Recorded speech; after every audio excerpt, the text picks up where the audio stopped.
Nope, I was completely wrong. It was a Morgana ban. Don't want to deal with it, feeling that it's pretty strong to some of the things that we play. And we're going to see Casey first pick the Swain, Okay. which is exactly Okay. what I figured. Okay. So definitely Swain top lane, right? We don't think I'm it's going to pretty go sure. back. Yeah, I would concur with that. I mean, Swain's a pretty good pick. Honestly, I think he's pretty strong right now. Is he the strongest champion right now? No, but definitely still good. Oh, the pickup for the bot lane here, Ezreal Nami, the insta-lock too. I guess they really wanted that. I really, really agree with that pick here for Conqueror. I feel like Conqueror's bot lane is their weakest spot as a team. Nami being able to almost guarantee a free lane, Ezreal being super, super safe, and is honestly Sparky's best performing champion, is something that they can guarantee a decent bot lane. It's really hard to do anything about that bot lane here. We do see a Fiddlesticks Whoa. and an Ornn picked up here as well. Interesting. Or not the Ornn picked up just yet, is being hovered. We do, however, have a Fiddlesticks, which I imagine is being played into a Nami and Ezreal lane as a support. Oh, there's and we the do Ornn. see the Ornn as well. I don't know if that Ornn is top lane or if that is an Ornn in the bot lane, as that has also been played in the bot lane as well. Well, look at this, Dota. Phoenix picks Sejuani for Gimpy. That's But not there was no Vi. buy ban. That's not buy.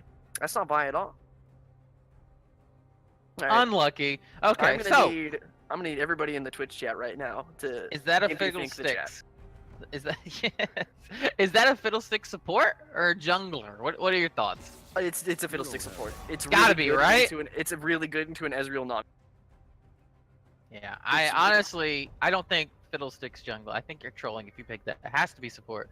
It's the only thing I think he's viable. I agree. The you max your Crow in that lane, you can pretty much just interrupt and just get a whole bunch of free damage as long as your Crow RNG bot or like is good, and then you can get some good poke up on the Ezreal, and then I'll be able to get them pretty scared and get that silence down, able to interrupt what they want to be doing.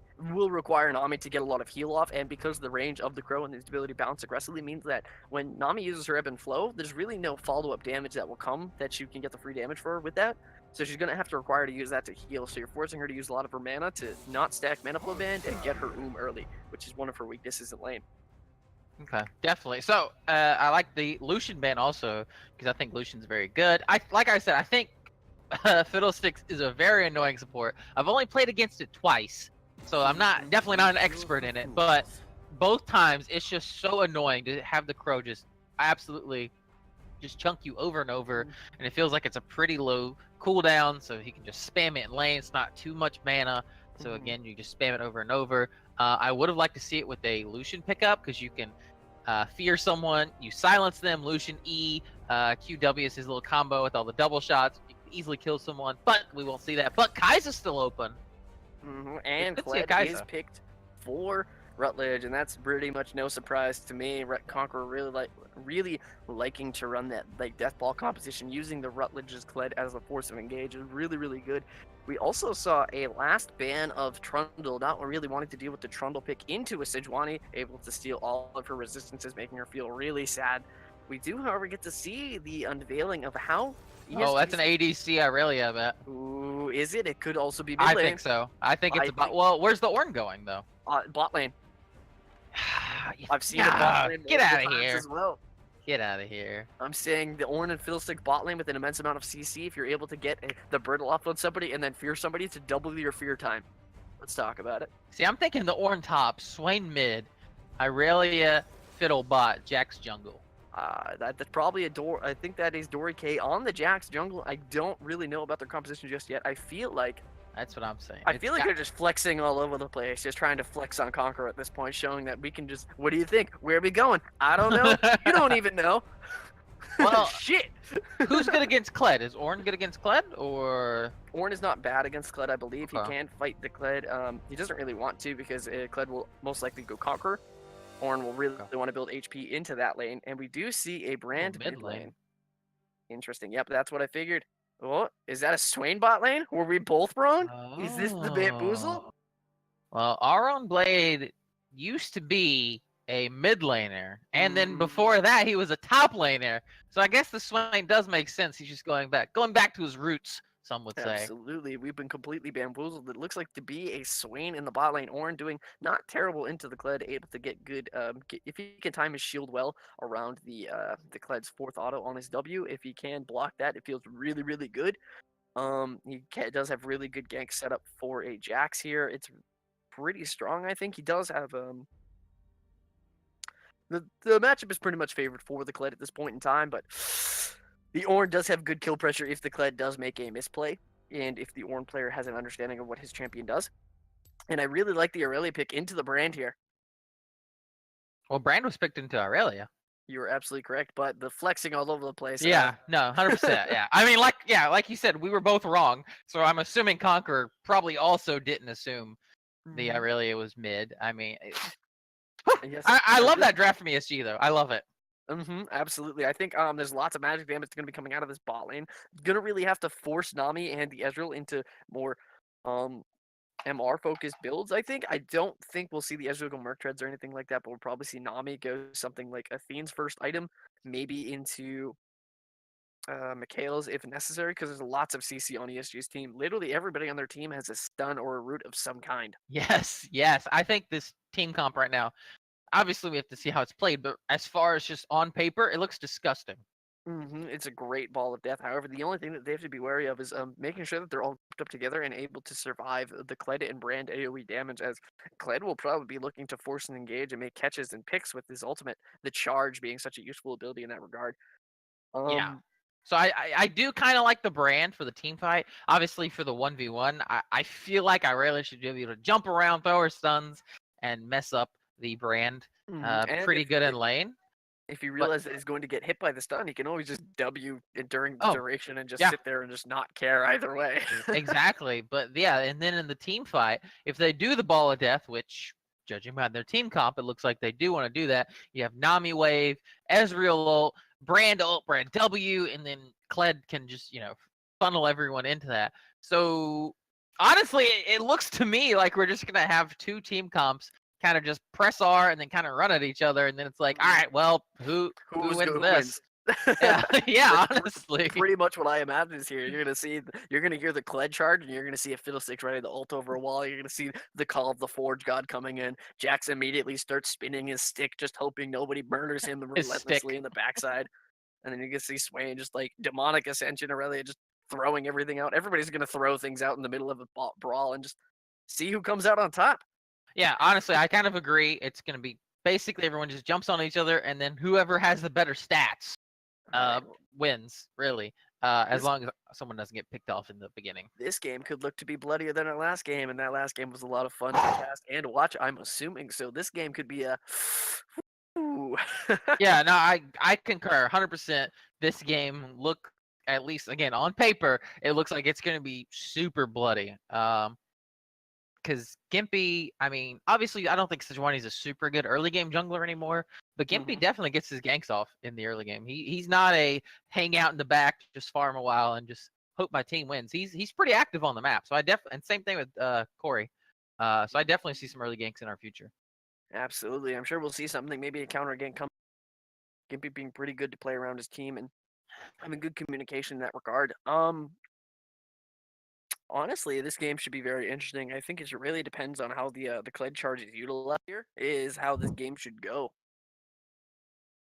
Yeah, so Phoenix not going to do the lukewarm strat. He's actually going to pick a hot champion this time. It's actually hot. He feels maybe a little bit sad. Somebody called him lukewarm, and he goes, "Oof, I'm going to fire this time. We're going to go right in. We're going to go pick the Brand."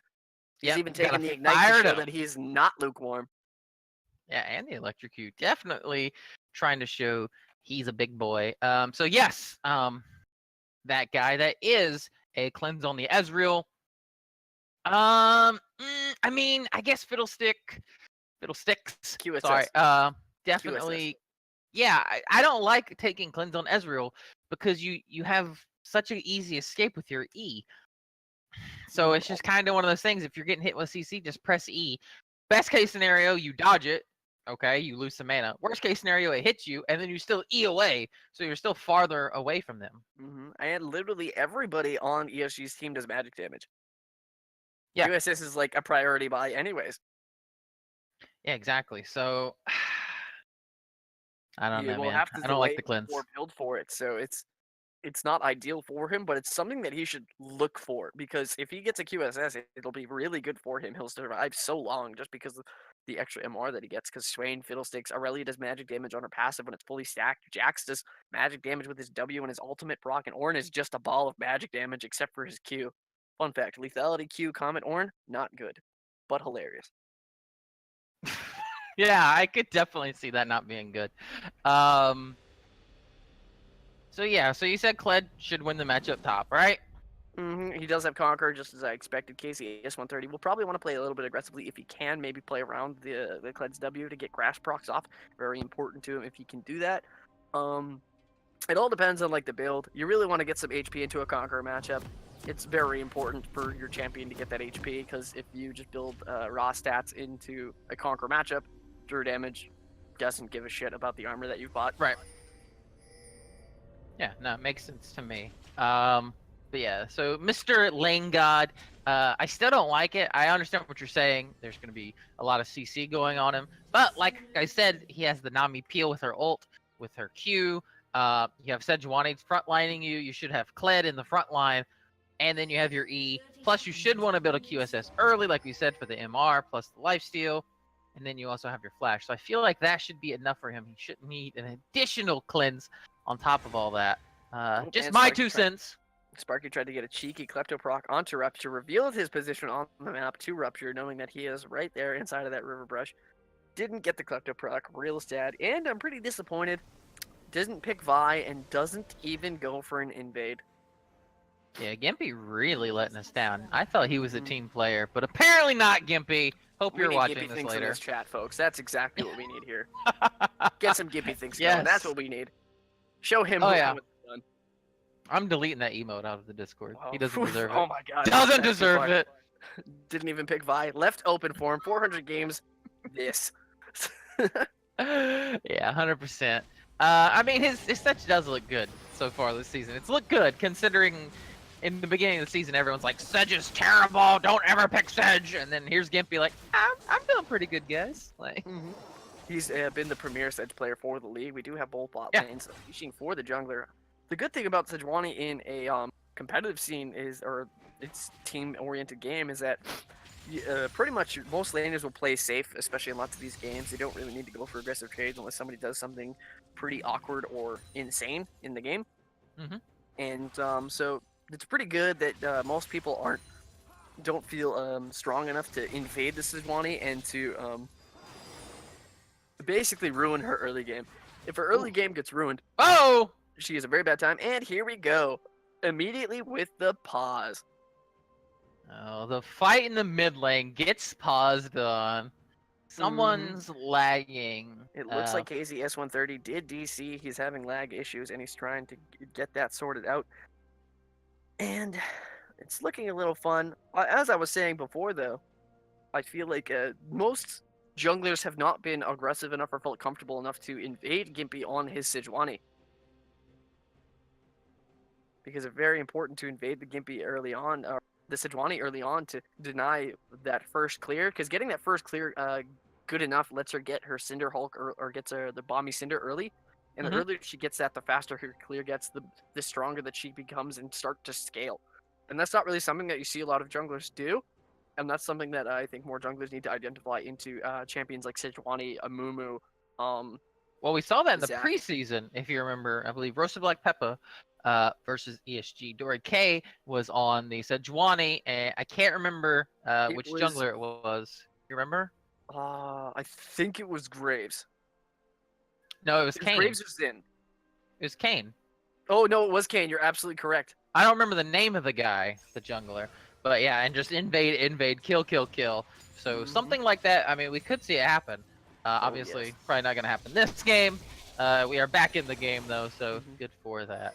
As we see, Dory K getting caught out by Kled's ward, still going for the scuttle as Gimpy the First cannot challenge him there. Will probably just end up sad. Can't really duel the Jax there. Still level 2. Jax able to be level 3 after this Scuttle Crab, I believe. No, he is not. He seems to have greeted and gone red-blue into the Scuttle. Now just going to retreat into his jungle and get a good... they're going to get as much that he can. Yeah, We bot do lane have- scuttle is also up, so wondering Mhm. who's gonna go for that, if anyone. I'd like to see, honestly, maybe the Swain Fiddle just run up there and grab it. I've done that before as an ADC. If you know you're gonna stomp lane, just kind of run, take the scuttle. get Especially some with a free champion XP. like Fiddle, if you get your fear level 2, which he did, Oh, do, yeah. you can just walk up, fear the scuttle, and it's free pickings for your bot lane with priority, as the scuttle hasn't been taken yet. I do imagine we do see a lane game coming in from Dory onto the top side. KCS 130 pushing in Rutledge right now. Doesn't really think that he can do much right now. Rutledge is playing behind his minion wave, not Oh, really nice caring. stuff. Just trying to get Q's down. And Dory's wasting a lot of time here right now. Oh, Does- this. Oh! Oh, we do see the Fiddlesticks in the bot Oh, lane, able to man. get first blood. The Crows being troll as heck, giving the mastery for BM. I love it. Fiddlesticks being one of my favorite champions for those that do not know. I play it a lot as a jungler. It's not good. I play it a lot as a support too, and I love that champion. And it's fantastic. Yeah, definitely. That was a very good job by the bot lane for ESG here. Nice little trade coming in top lane also. Ooh, and a flash fear Uh-oh. from Rupture able to come in. Sparky does get immediately cleanse the fear, does get, I think, ignited of some sort by the Rupture, but the damage did get immediately cleansed as Rupture did flash. Ignite does not get the kill because of that, but the summon area E proc does make him really sad. The summon area doing a decent amount of damage, but I believe that Electrocute is the better summoner here, and something I Think highly so? suggest. Oh, I play a lot of Fiddlesticks, and I'll tell you right now, the, I actually had this conversation with Xdon earlier. Going Electrocute is really good and is very easily procced onto the Fiddlesticks. It gives you a lot of extra burst damage. Going Summon Area isn't terrible on the champion and doesn't feel that bad, but the Electrocute lets you get things like the cheap shot, which is very good. You can even go Sudden Impact if you want to be able to get your ult on cooldown, which gives you a lot of extra magic pen, which feels really good on the damage that Fiddlesticks can do, because you have so much dot damage that comes out in that. Flash, Rutledge here. And we do have Rutledge flashing aggressively onto KCS 130. Nothing really comes of it. Orangeblade does flash. Just misses the never move. Doesn't really get anything going. Oh, that flash! Rutledge just sidestepping, showing that he's got these blue suede shoes on. They're still going though. He should be dead though, Orangeblade's right? still going. I think Rutledge does die here. He does go over there. He is trying to get something. KCS 130 does get him out, and Casey gets a kill onto Rutledge. Yeah, a lot of time wasted there from the Swain though. However, the good thing is that Nami and Ezreal do not have a very good lane push, and because of that, Fiddlesticks is able to soak up some solo experience here, which is the most terrible thing. And they're not going to be able to push that wave into the tower aggressively. Swain is able to just casually walk back after that. Yeah, so, okay, so it was Navigate that played the game. Uh-oh, nice little, jump in. Kopek's probably gonna go down here. Okay, doing what he can, does not stay alive, does die to the brand damage, but Torque able to show up and be like, well, this is mine now. Phoenix trying to show us that he's not so lukewarm, does flash in with the Ignite to get that kill, getting the damage down onto Kopek. Feels real sad, just her time, and Gimpy invading the bot side jungle though, thinking that they can collapse onto but do not get there in time. Yeah, so, okay, so Fridge said it was Navigate playing the Kane. Okay. And I figured it was Navigate, but I couldn't remember if it was him or Stoke Yeah. at the time. for sure, and either way, I would have to say 100%. This Knows what I mean. Blade is doing a lot of damage. Yeah, he really is. Sparky got like half health and then got immediately Eben just her time. Is not having a fun time in this lane. He is early game lead against Conqueror. Yeah, and he also, remember, burned both of his summoner spells to run top lane, and he's still, what, 1 CS down? Yeah. They were not able to push the wave and punish the Swain for that teleport. He did get the push all the way to his tower. KC from 13 and rest on it by Rutledge. He is at 6 at this point in time. Doing the damage. KC from 30 is trading aggressively with this board. Does demount the Kled. Yeah, Rutledge is just fighting over and over, and Casey, though, doing a good job, just kind of waiting for his cooldowns to come off, waiting for everything to come off cooldown and going back in. Rutledge is he gonna go down? Fight him. Rutledge trying to get his big Wow! down. Casey does get a solo kill onto Rutledge, as Rutledge just basically just tries to trade him to get his mount. Can't do it. Doesn't have the damage yet, so he can get the minions dead, so he can get the mount back. That was just insane. Rutledge, buddy! Oh, man. Yeah, that's not good. 0-2 already at 7.5 minutes. KCS-130 not playing one of his AP mage top lanes that really like to play. Taking a lot of tower shots for pushing this tower in, but still gets it in. Rutledge will spawn soon. Uh-oh. Where is he teleporting? He's teleporting to the bot lane. Immediately charging onto the middle six. Jester Time getting completely bursted down by Oranblade, trading one for two. Does not even die. Never mind. There is no trade here. Chase down Oranblade. Oranblade trying to do the damage. Trying to get over the wall with the cam, but doesn't get it. Really doesn't have flash. He tries to hug the wall and hope, please, Daddy, don't beat me up. And there it goes. He does die. Very good TP. Very good team play there. Bot lane for Gibby. Like helping out their bot lane. Try to relieve some of that pressure. And they get 2 kills for it. Looking really good. And then Casey has no TP, so he's just going to run top while they get a Dragon on top of him. Rutledge with no charge and no teleport at this point in time. We lose a lot of top lane pressure and CS. He's going to be down a lot of CS at this point in time. His wave is pushing back to Casey, and if he feels so inclined, he could just freeze this underneath his tower and just let Dory K gank him on repeat. Yeah, looks like also Dora K is going to try to do some counter jungling. He'll definitely get the Krugs. Maybe also get the red buff if he, I don't think he'll be doing it fast enough if he greets the entire Krugs. If he just takes these small ones at this point in time, just stops and then goes to check the red, he might get it. But oh, Gimpy is backing, so he could lose his red here out as well. That would be really, really sad for the Sejuani, but really good for the Jax. Yeah, definitely just need to farm up. I mean, they did get the Air Drake, which is nice, and a couple kills. But Jax obviously just wants to keep farming, get to that point where he can just 1v1 Dory does catch out Rutledge on that ward. Rutledge does, however, catch this wave as Casey decides to push it into the tower, maybe looking for some roam pressure. Maybe off that he does have Call of the Forge of God back up. Rutledge able to collect all of the CS. Doesn't really want to deny him anymore. He's going for the red. Will he get it, though? That's the question. Gimpy immediately looking to get a gank off somewhere. Still has his Glacial Prison. Doesn't really look that he can do anything on the go back. Rupture is here. Does immediately get the Crowstorm onto. Oh, lukewarm! Completely gets destroyed by Rupture and the Ignite and the Crowstorm from the middle. Play the champion. It's what Call the Forge comes in. Gets a double man CC from Rutledge and Gimpy the first, and KCS-130 gets another kill on the top lane. 3-0 on this champion. Rutledge not having a good time. Gimpy still trying to do what he can. Gets another good flash. And stun. Flashes the flawless duet from Kopeck. Still going aggressive. Gets the ult down and going for it and seeing if he can do something. KCS-130 taking the tower. Kopeck getting another kill. 2-1. This Soul Lane's ESG doing absolutely fantastic this game. Is this the season of ES3? I mean, they're looking really, really good right now. But will the mid game? That's the big question, honestly. That one and Phoenix still looking lukewarm over here, coming out just not doing well into this Kopeck matchup. Albeit he has had some good ganks that have come out. He did get the solo kill, but not playing well around his team. We do see the first tower going down for the blue team. ESG 7-4 first tower, 3K gold lead at 10 minutes. Horn played 2v1ing in the bot lane, not having a great time into this poke matchup. This lane goes a lot better if you're in a 2v2. Yeah, not sure why he's autoing those minions there, throwing it off. Oh my, and he's gonna get this kill? Going aggressive and getting it. Completely never moved the demonic ascension coming out for Jester of Time. Doesn't have a nullifying orb. Completely falls to Oranblade's immense damage at this point in time. Just Swain is a fun champion. Oh! Light does go, oh my god, and we have the Oranblade with the double kill from the demonic ascension explosion. Phoenix coming ES3. in. ES3 is coming in. Oranblade trying to sidestep the Seer. Doesn't land it.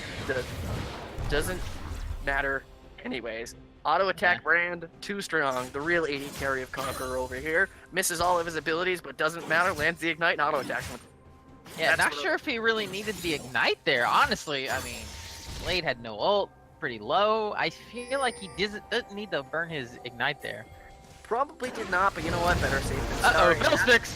Ooh, and we do see the charge coming in onto Kopeck. Fiddlesticks immediately getting caught up. Does, however, use the stopwatch. Doesn't plus, but doesn't get the stun. Rupture trying to get away. Gets another kill from Gimpy. Getting the KCS-130 gets immediately stunned as he ults in. Gimpy with a good Glacial Prison there, but Rutledge getting immediately dismounted. The KCS-130 is healing for his teams. And Kopeck has fallen. Rupture has fallen. Tidal Wave comes out. Easy does die. Dory K and Oranblade, the only ones alive, as Conqueror looks to push the first tower of the game. Oh my, Sparky's ultimate. Yeah, that shot barrage almost catching out Oranblade there. That would have been really rough. Yeah, that Brand ultimate was disgusting. Ripping through ESG there, because none of them really have any magic resist yet, so that's just a disgusting amount of damage. The tower, taking this tower, so they do not have it fall. The minion wave is here, though. Phoenix does get it with one more auto attack. The real AD carry of Conqueror, as I said before. coming in hot, getting that auto attack, getting the tower for his team. The first one now going 9-8, now only with a 300 gold lead for ES3. Yeah, ESG kind of forced that fight. Middle, the Riptail right in Gimpy's face. Gimpy doesn't even try to stop him. Weird. I guess Gimpy had no cooldown. Maybe he didn't want to risk the death. Was trying to ward hop there. I don't know what happened. There wasn't even a ward that bush. Maybe he's trying to ward hop, and well, I guess that's gonna group around this charge being down, Pyroclasm being down. Phoenix no teleport. Well, but still does have teleport. Doesn't have charge. You can't even force anything here. Gimpy just trying to do something, but I don't think he's gonna be able to kill the Rift Herald here. But another tower for ESG, just, oh my god, and it still even collapsed onto that tower. They didn't even stop it. Oh, that is really sad, getting all that damage on the tier 2 tower in the mid lane. Yeah, that sucks, but... Oh, Corey, don't do it.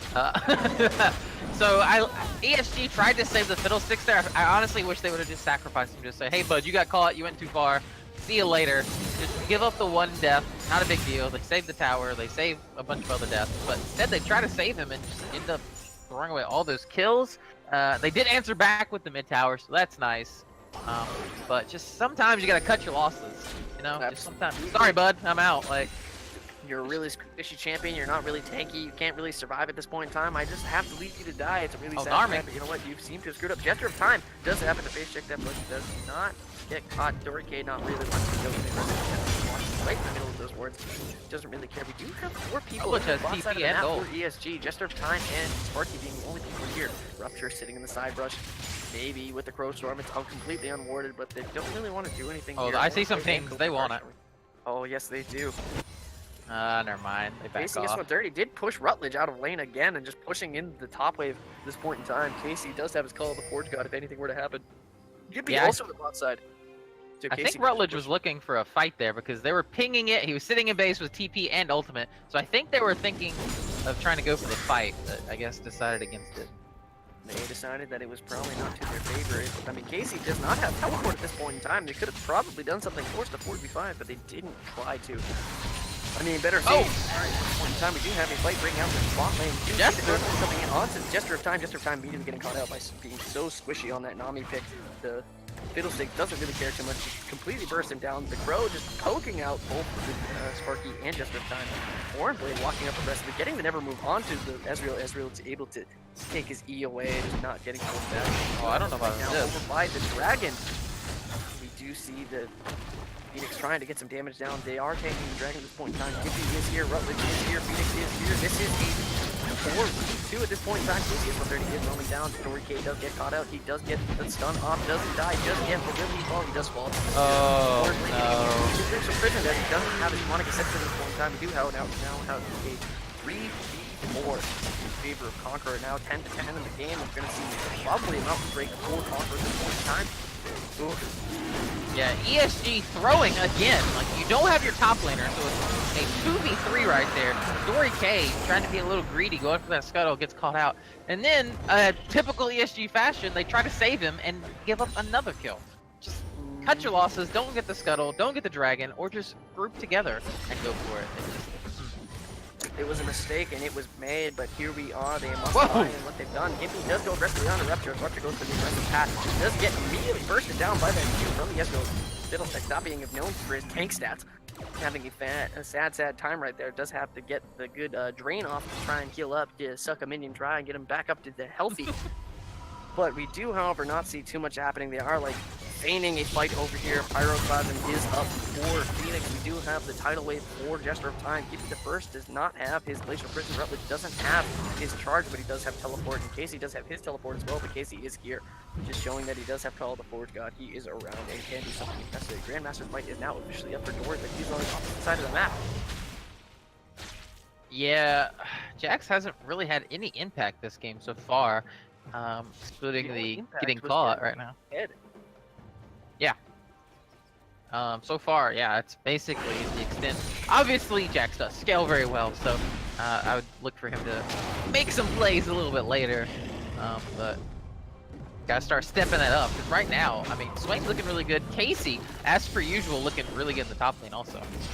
He's doing quite well. I really like what he's done with the top lane. He's doing quite well into the Rutledge matchup. He's one of these sleeper OPs. He's probably one of the better top lanes in the league at this point in time, I think. Yeah, I agree with that. Yeah. It's just, what can happen? What can Rutledge force here for 14? What can DP do? They have this charge. They have a great engage tool. They need to make catches. They need to get their vision prioritized at this point in time. Just over time does have a Shirellia, so he's got good mobility. He's got some decent HP pool at this point in time. Maybe they can get some good vision around the Baron, which spawns in 2 minutes, and maybe try to force something to happen around there. Maybe get vision and charge around it, but I don't know what Conqueror can do or what ESG can do to force right now. Yeah, I mean, the good news is they do have double TP, so Swain and or Casey can both split push. The problem is, with that Kled engage, by the time your TP completes, your team's probably dead. So, can you really TP to a fight and actually make a difference before your team dies? I don't know. That's honestly the big question. That's why I kind of hate seeing multiple TPs when the other team has such a super strong engage. You have to be able to TP preemptively. It's something you have to plan for with your team, but it's pretty hard to go for that and then understand what you need to be able to do for your team and where the wards can be for that, and you have to have the ward vision placements for that. So it's pretty hard to get off correctly, especially when you know that you want to go for that fight. You have to TP preemptively, which is why flank wards are very important. Yeah, so it looks like Sparky's matching with Swain. Yeah, I understand you need someone to match with Swain, but at the same time, Ezreal has no TP, so if they do try to make a play, this would be a good opportunity for Swain to TP. They do a 5v4. If they can get a couple kills, I mean, Baron's in 30 seconds. If they can get 2-3 kills off a TP play, they could easily Baron after. Absolutely. It does look like they're looking for bot lane, maybe trying to catch up the Swain at this point in time, see if they can get something. As Swain is solo pushing the bot lane, his tier 1 is very low. Maybe they want that tier 1, it's looking like. I think it doesn't look like Oranblade can do too much. The good thing about, though, is if Ezreal's trying to match the Swain here, Swain has TP, and he can't stop that. But yeah, definitely. Time here now, too. So this becomes a little bit more different. Maybe Oranblade gets another spicy 2-for-1 in the bot lane. Yeah. That he is getting out farmed from his roams that he has done. Not doing too great in that department, but does get a lot of experience and a lot of damage down onto the enemy team. He's looking quite well in that champion. Yeah, Swain farm not looking too good comparatively to the Ezreal, but yeah, he did roam, and then Fiddlesticks also roam, so it does make sense that he'd be a little bit behind in the CS department. Again, looking like they're trying to do maybe, I don't know, Conqueror's just kind of running around looking for a play. Can't really find anything. Not really sure what they're trying to do here. They're not playing around the jungler, and their support trying to get the vision down to try and get something to happen. Maybe a dive? Decent, happen right now, but doesn't really look too great as it was before. Oranblade just walks away and gives us some tower. Doesn't need to die for this. Doesn't care too much. We do see them starting the Baron. Dory K, Kopek, and Rupture doing it right now. If he is in the bot side, he's on a ward right now. They're running this round, but they don't have any idea where they are. KCS 132 running in the top lane. Doesn't really care too much. Oranblade does. KCS 132. Oh, nice knock up. Ward shot coming in. Does get that damage down. You do have Oranblade coming in. Kenny 2v1. Does. I don't think. Nope. Phoenix is so strong as well. So much damage. Ooh, he tried to save Casey, but it was a good stall tactic. And the Baron is at 1k HP. Uh-oh. No idea. And there it is. Dory K with the. I don't know who made that call, but honestly, impressive. They did sacrifice their top laner and their AD, or AD here, I should say. And Kopek managed to fall. Yeah. But they do now have the Baron, which denies Conqueror the ability to get it.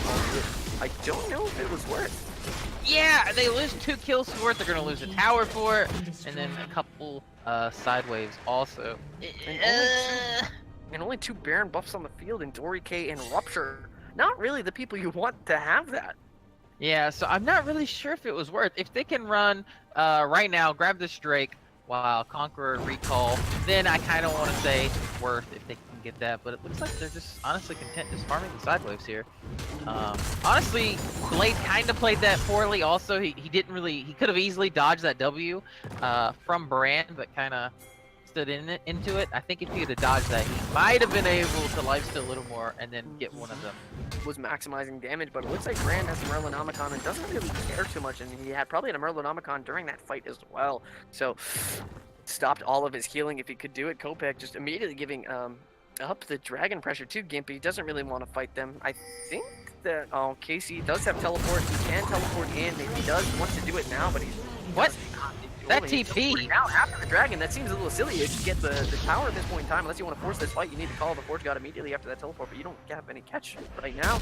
So Yeah, that was I don't a understand. terrible teleport. I'll go ahead and say it. That Call was the Forge God right now. Casey looking to do something. Does get 2 people up with the knockup on Phoenix and Jester of Time. Doesn't really do too much. Counter engage. Charge immediately being used after call the Forge God Rupture, getting immediately caught, but does not use it. Doesn't get the knockup, but gets CC and dies and tries to go for the most from that. Johnny doesn't really get too much more than he does get caught. ESG, ES3, it looks no longer a conqueror. Now able to just group up, get the engages that they want, the fights that they want. This Baron is no longer active. Dory K and Rupture being the 2 people to die, plus Casey in that fight. Goodbye, Baron. what a terrible series of events from ESG. Who is shot calling? Fire that man. Who has fired him twice? Refire from him, fire him again. We do see a good stun from the flawless to that up Kopek. Phoenix taking more tower shots than he needs necessary. Kopek doesn't feel greedy enough to go for that Q onto the Phoenix and show him how it's done, but Yeah, I'm not really sure there. You wait till the dragon's over, start the TP. You might as well just save it at that point, try to get some damage on tier 2. Instead, you finish the TP and then ults while they're 4 screens away. Oh man, Casey. That just, a series of misfortunate events right there. it seems that they were a bit indecisive in the call. I feel like they should have gone for that call much sooner. As soon as Gimpy threatened to be there onto the dragon, he should have probably immediately TP'd then if he greeted minion waves that was on him there, but yeah, that was just awkward playmaking at this point in time. It's just something you have to be careful of. You have to be decisive when you go for a flank teleport of that kind. You have to be prepared and ready as soon as you come in, but it didn't look like they were immediately on the same page, not really sure of the call to make. Yeah, I kind of agree with that. I'm not really sure. I wish I could have comms right there, because I definitely want to hear what was going on with that TP. If anyone told them to stop, or if they're like, hey, we can do this, or what the case was there. But good job on Conquer Academy. Let them burn the TP, burn the ult, and then Rutledge just counter engages. They clean up the mess and get another tower for the triples. Plus, again, they got 2 air drakes now. They're going to be super fast. Especially on that Rutledge. Rutledge able to down force so many plays using the charge. Doesn't matter if he lost lane early game. He can just force so many fights in the mid to late game as this Kled pick. He's going to be really tanky, or faux tanky, shall we say. He'll be playing full tank Kled, shall we say. All of his HP items. Yeah, so some damage, I guess, but you know. So I guess right now, honestly, their best bet is hopefully a Fiddle also keeps getting called out. That's really not helping them, because that silence is definitely going to be a big help in team fights. And then his ultimate obviously isn't going to be doing a ton of damage for the support, but it's still good damage plus the fear, and then like I said, the silence. And him getting called out in team fights in the very, very beginning is not good. Ultimate coming in from Rutledge. Does come out, doesn't hit anything. Fiddlesticks! Doesn't catch Rupture, and Rupture immediately getting caught out again. He needs to push more farther back on his champion. Bubbled as he comes out of his on his. Not feeling too good. That Rupture, he did perform well in the early game, being a good lane build that Fiddlesticks is, but he needs to be playing further back. He's playing aggressively without anybody to cover for him. He needs a tank to keep that charge for him, but that's not happening as nobody's there. As basically pressuring sideways at the time, so a bit of a miscalculation and a misplay on the side of ESG again.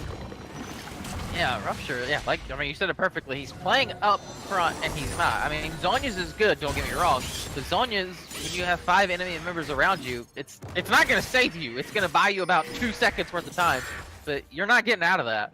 It's either you die now or die in 2 seconds, so it's really just, yeah, he definitely needs someone. Yeah, he needs someone to stand in front of him. You need someone to stand in front of him, or just be playing behind his team. The Fiddlesticks Crowstorm is such a great counter-engage tool if you can use it after the charge completes and you can get onto their entire team, because charge, they want to use it onto you. So just, if you can wait and you can have KC or Dory K or Kopek even with W active, just eat that, and then just Crowstorm on top of them, they're not going to be in for a good time, because then you can Janyas with your Crowstorm active and melt their team. Yeah, exactly. And like I said, the silence, I honestly think the silence is so overrated. You can hit 3-4 champions with your silence. They can't do anything, especially, I mean, look at all these champions. They're very reliant on cooldowns for their spells. Lots of casters. So if you can take them out for 0.7 seconds, which isn't a long time, where they're not casting, that could easily turn a fight. Absolutely. It's just something they have to be more wary of when pick, and it's not something that they're recognizing right yet, but it's something that maybe they can recognize into the mid to late game. But we do see Rupture. Nope, another fight. Again, the charge coming out again. Rupture not liking his chances with this play, not having a good time. Doesn't immediately commit the max range charge into the maximum. Warren Blaine does get caught by everybody else trying to take that giant wave. So it's just forcing massive engagement for Conqueror at this point in time. Yeah, I'm not sure why Iron Blade does not have Azonia's Hourglass. He went. Really would have liked the Hourglass. Loon's Echo is a questionable item here. I don't understand its value onto a Swain pick here. It gives you a bunch of extra damage, and that's cool and all. The CDR probably feels really cool. You know what else gives CDR? Don't you? Shanyas. No, wow, no way. You know what else gives damage? Shanyas. You know what else gives survivability and the ability to heal with extension? Yeah, because, I mean, again, we see the Clegg going in over and over and over. The Dwani going in over and just by the Hourglass, you can use the active. It also gives you armor, which is good against the Kled versus the Ezreal. So I just feel like that's honestly a better buy in almost every scenario. And he's still not even building a Zhonya's, and isn't he is recognized yet himself. He looks like he's building either a Void Staff or a Morella Nomicon or Early Andrews or something at this point. His build is being so stagnated by his choices, and it's something that is to their detriment at this point in time. Yeah, definitely. ESG just getting caught out over and over is really killing him. I mean, even the Hourglass, like we said, would definitely be nice, but it's mostly the getting caught over and over and over. You know they have a Kled. What's Kled want to do? Press his ultimate and have 5 people sprint at you at 700 movement speed. So stick as 5, or either stick as 4 and throw someone in the side lane and then just hide under your inhib towers. They're not doing either scenario, and they're getting punished over and over. It looks like Kled's gonna TP and then ult in again. Casey not even starting his TP. It looks like Rupture gonna get caught out again. This man is not gonna have a good time with charge coming out again. Not yet, just banning it. He charges right to the top lane here too. Interesting play from the Kled, as if you have a 4v4 in the mid lane going on. Rupture does get caught by the bear trap on a rope. Still doesn't die. Nobody dies this entire shenanigan. Casey though. Shots coming in from the side, does Alan land onto the Kled. Doesn't really care too much. Casey realizing that he's in a terrible spot. Walks in and has to flash and the true shot barrage. Catching Orange Blade. Not really much can be done. Just lots of damage. Back to back and get it back. Oh, and there's the growth storm with the counter engage coming in. He does not get it. Johnny is off his time as he had to use it earlier, and it's CC that Conqueror is providing here. Phoenix doing what he can against the Horn as well. He's doing so much damage on this pick. However, it's looking real grim for ESG at this point in time. Yeah, it really, really is. Yeah, they had such a great early game, looking really, really good, and then just the mid-game decision-making is just lacking severely. There was a problem with item builds that we were talking about right now. The decision-making seemed to be slid a bit over replicable plays that they didn't really decisive, and it's basically, they've been their own bane of their own existence. Yeah. I mean, the Fiddle, how many times has he got a solid Crow Storm off? What, 2, right? 2 times 3, probably? I think. Well, I would say the one was bot lane, so he only got... Yeah, he got really one bot lane, he got one mid lane that caught out Phoenix and Jester of Time, didn't he? Yeah, so I'll say he's had 2 pretty good ultimates in a 31-minute game. That's not good. It's not the one you want. That's why it's very important as Fiddlesticks to understand your vision control and make sure that you are not seen. Because if you're seen, you do not have a fun time on that champion. Because you are not strong enough or tanky enough to survive. Yeah, Casey, his TPs I feel like are kind of late. Again, he TP'd in, and by that time, they were already super low on health. His TP was kind of useless, didn't really do anything for him. Uh-oh, Blade's going down. Definitely at this point in time, Warnblade just getting caught underneath his tower, getting bear trapped on a rope, and immediately Aqua Prison by the Nami. Not really much to be done here. Conqueror looks to be just completely choking out ESG at this point in time. Nobody's able to catch his waves. These waves that got built, they do not have a side lane pressure on ESG because the Casey's trying to play around his team, and Kopek doesn't have the teleport to be able to split push like he really likes to. Oh, there we go. So here comes the charge. They're going for the tower dive. They don't really care. He doesn't even catch anybody with the charge, but the like this. They jumped up, I think it's McCall before shot onto the backline of the team Quebec with a great ultimate, but no real follow-up game. Looks like they're playing too scared to do it. Storm is ready. He can use it. He does get something going on. He's using it right now as the first round goes down forward onto the Nexus. The Prison throw him out onto the big, or onto the Fiddlesticks, my bad, as he misses to the Johnny's, but there's just not enough damage on ESG's side. Orange Blade not there, got caught out earlier. So you just all died. ESG, 33 minutes into the game, falling to Conqueror. Yeah, I mean, you saw that fight. It looked decent for ESG, and that's when they're down, what, 11k gold? Imagine if they would have done that 10 minutes ago when they were only down, like, 1,000 gold. Easily. If they weren't 4v5. Yeah. Oh, yeah, they were 4v5, too. So you can definitely see how ESG had that game in the bag off that pretty solid early game, and then mid-game just getting caught over and over and over. Every single team fight was 4v5 for them because either slow TPs, bad TPs, or just someone getting caught and bursted in the very, very beginning.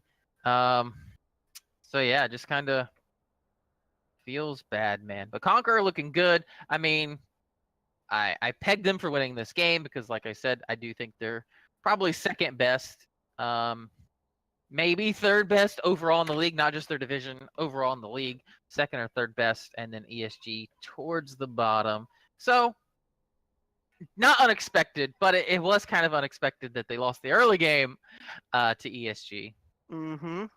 And they did quite well despite the fact that Fiddlesticks did get caught out so much, he managed to pump out a good amount of damage on this champion. He did do 15k damage, which was first, second, third, fourth, the fifth most damage in the game for a support. That's pretty good considering, well, he is playing a mage support, but damn, pretty low damage numbers all around. Kopek not really able to do much on his pick. Hornblade trying to do all the damage that he can do, but also getting caught out with Rupture. Dory K not doing anything that entire game. Yeah, that damage is abysmal. 2.4k damage in a 33-minute game. Oof. I Really mean, sad. Yeah, honestly, I would have really liked to see him pick someone tanky. Like, I understand the whole Jax pick, but he picked the Jax pretty late, right? It was draft. the last pick of the, not the last pick of the game. It was the second to last pick. Brand was the last pick of the game. Okay, so I mean, you see they have all this damage and good AOE damage for the most part. Like, I kind of wish you would have picked something super tanky and then just soak the damage as opposed to being a melee carry trying to get in and do deeps. Absolutely, it's just sad times at this point in time. There's good damage coming out from Phoenix, trying to show us that he's not as lukewarm as Dota calls him to be. But he did pretty well that game. He did, except after for his laning phase. Yeah, laning phase. I mean, he had that one good play, but yeah, his laning phase was lukewarm. But yeah, after that, I thought he had some pretty good ultimates, good W's. And good roaming plays around the Rutledge and the Gimpy roams. Yeah. Rutledge and Gimpy doing what they can for him to enable him there, except for that one time we did auto-attack Hornblade to death, and that was funny. But let's talk about Vision now. Let's talk about it. So how are we feeling about Phoenix and Sparky and how lukewarm they are after they didn't buy any control wards? Yeah, no control wards. You bad. Shame on you. It doesn't matter if you win. Doesn't matter. Get your control wards. Get your vision. You know what you gotta do. You're literally hurting your team at this point in time. You could have won the early game earlier if you had control wards. You know why? Because you would have seen Dory K getting that getting that gank off for Casey. But you know what? Sad. You had a control ward. You may have seen Dory K when he came to come kill you in the mid lane. Didn't. Yeah, definitely. Man, it just honestly kills me though. You need.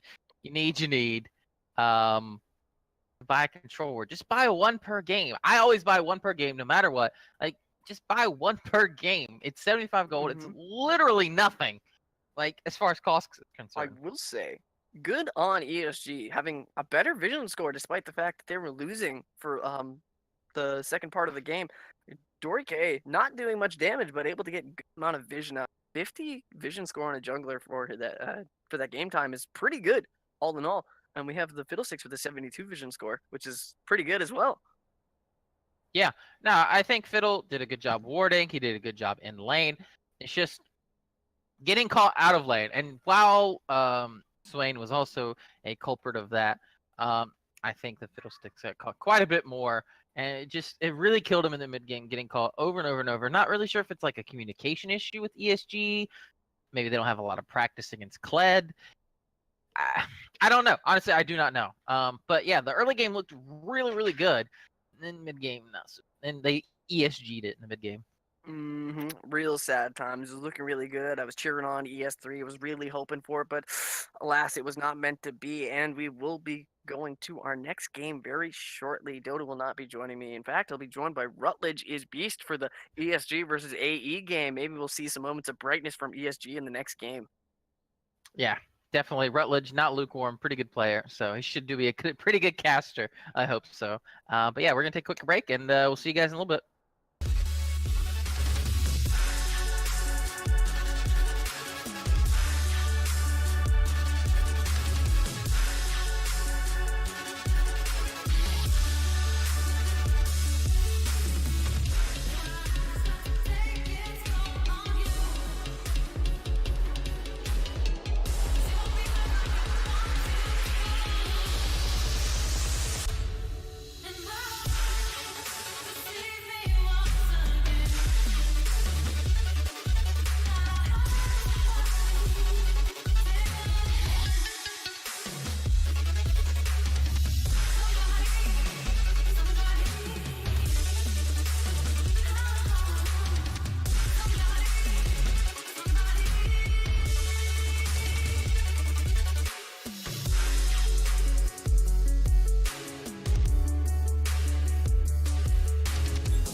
Hello and welcome to Game 3 of the BSG series of Duo Esports. You have me, Voslo, coming in for the third game, casting it, and joining me with the new caster is Rutledge is Beast.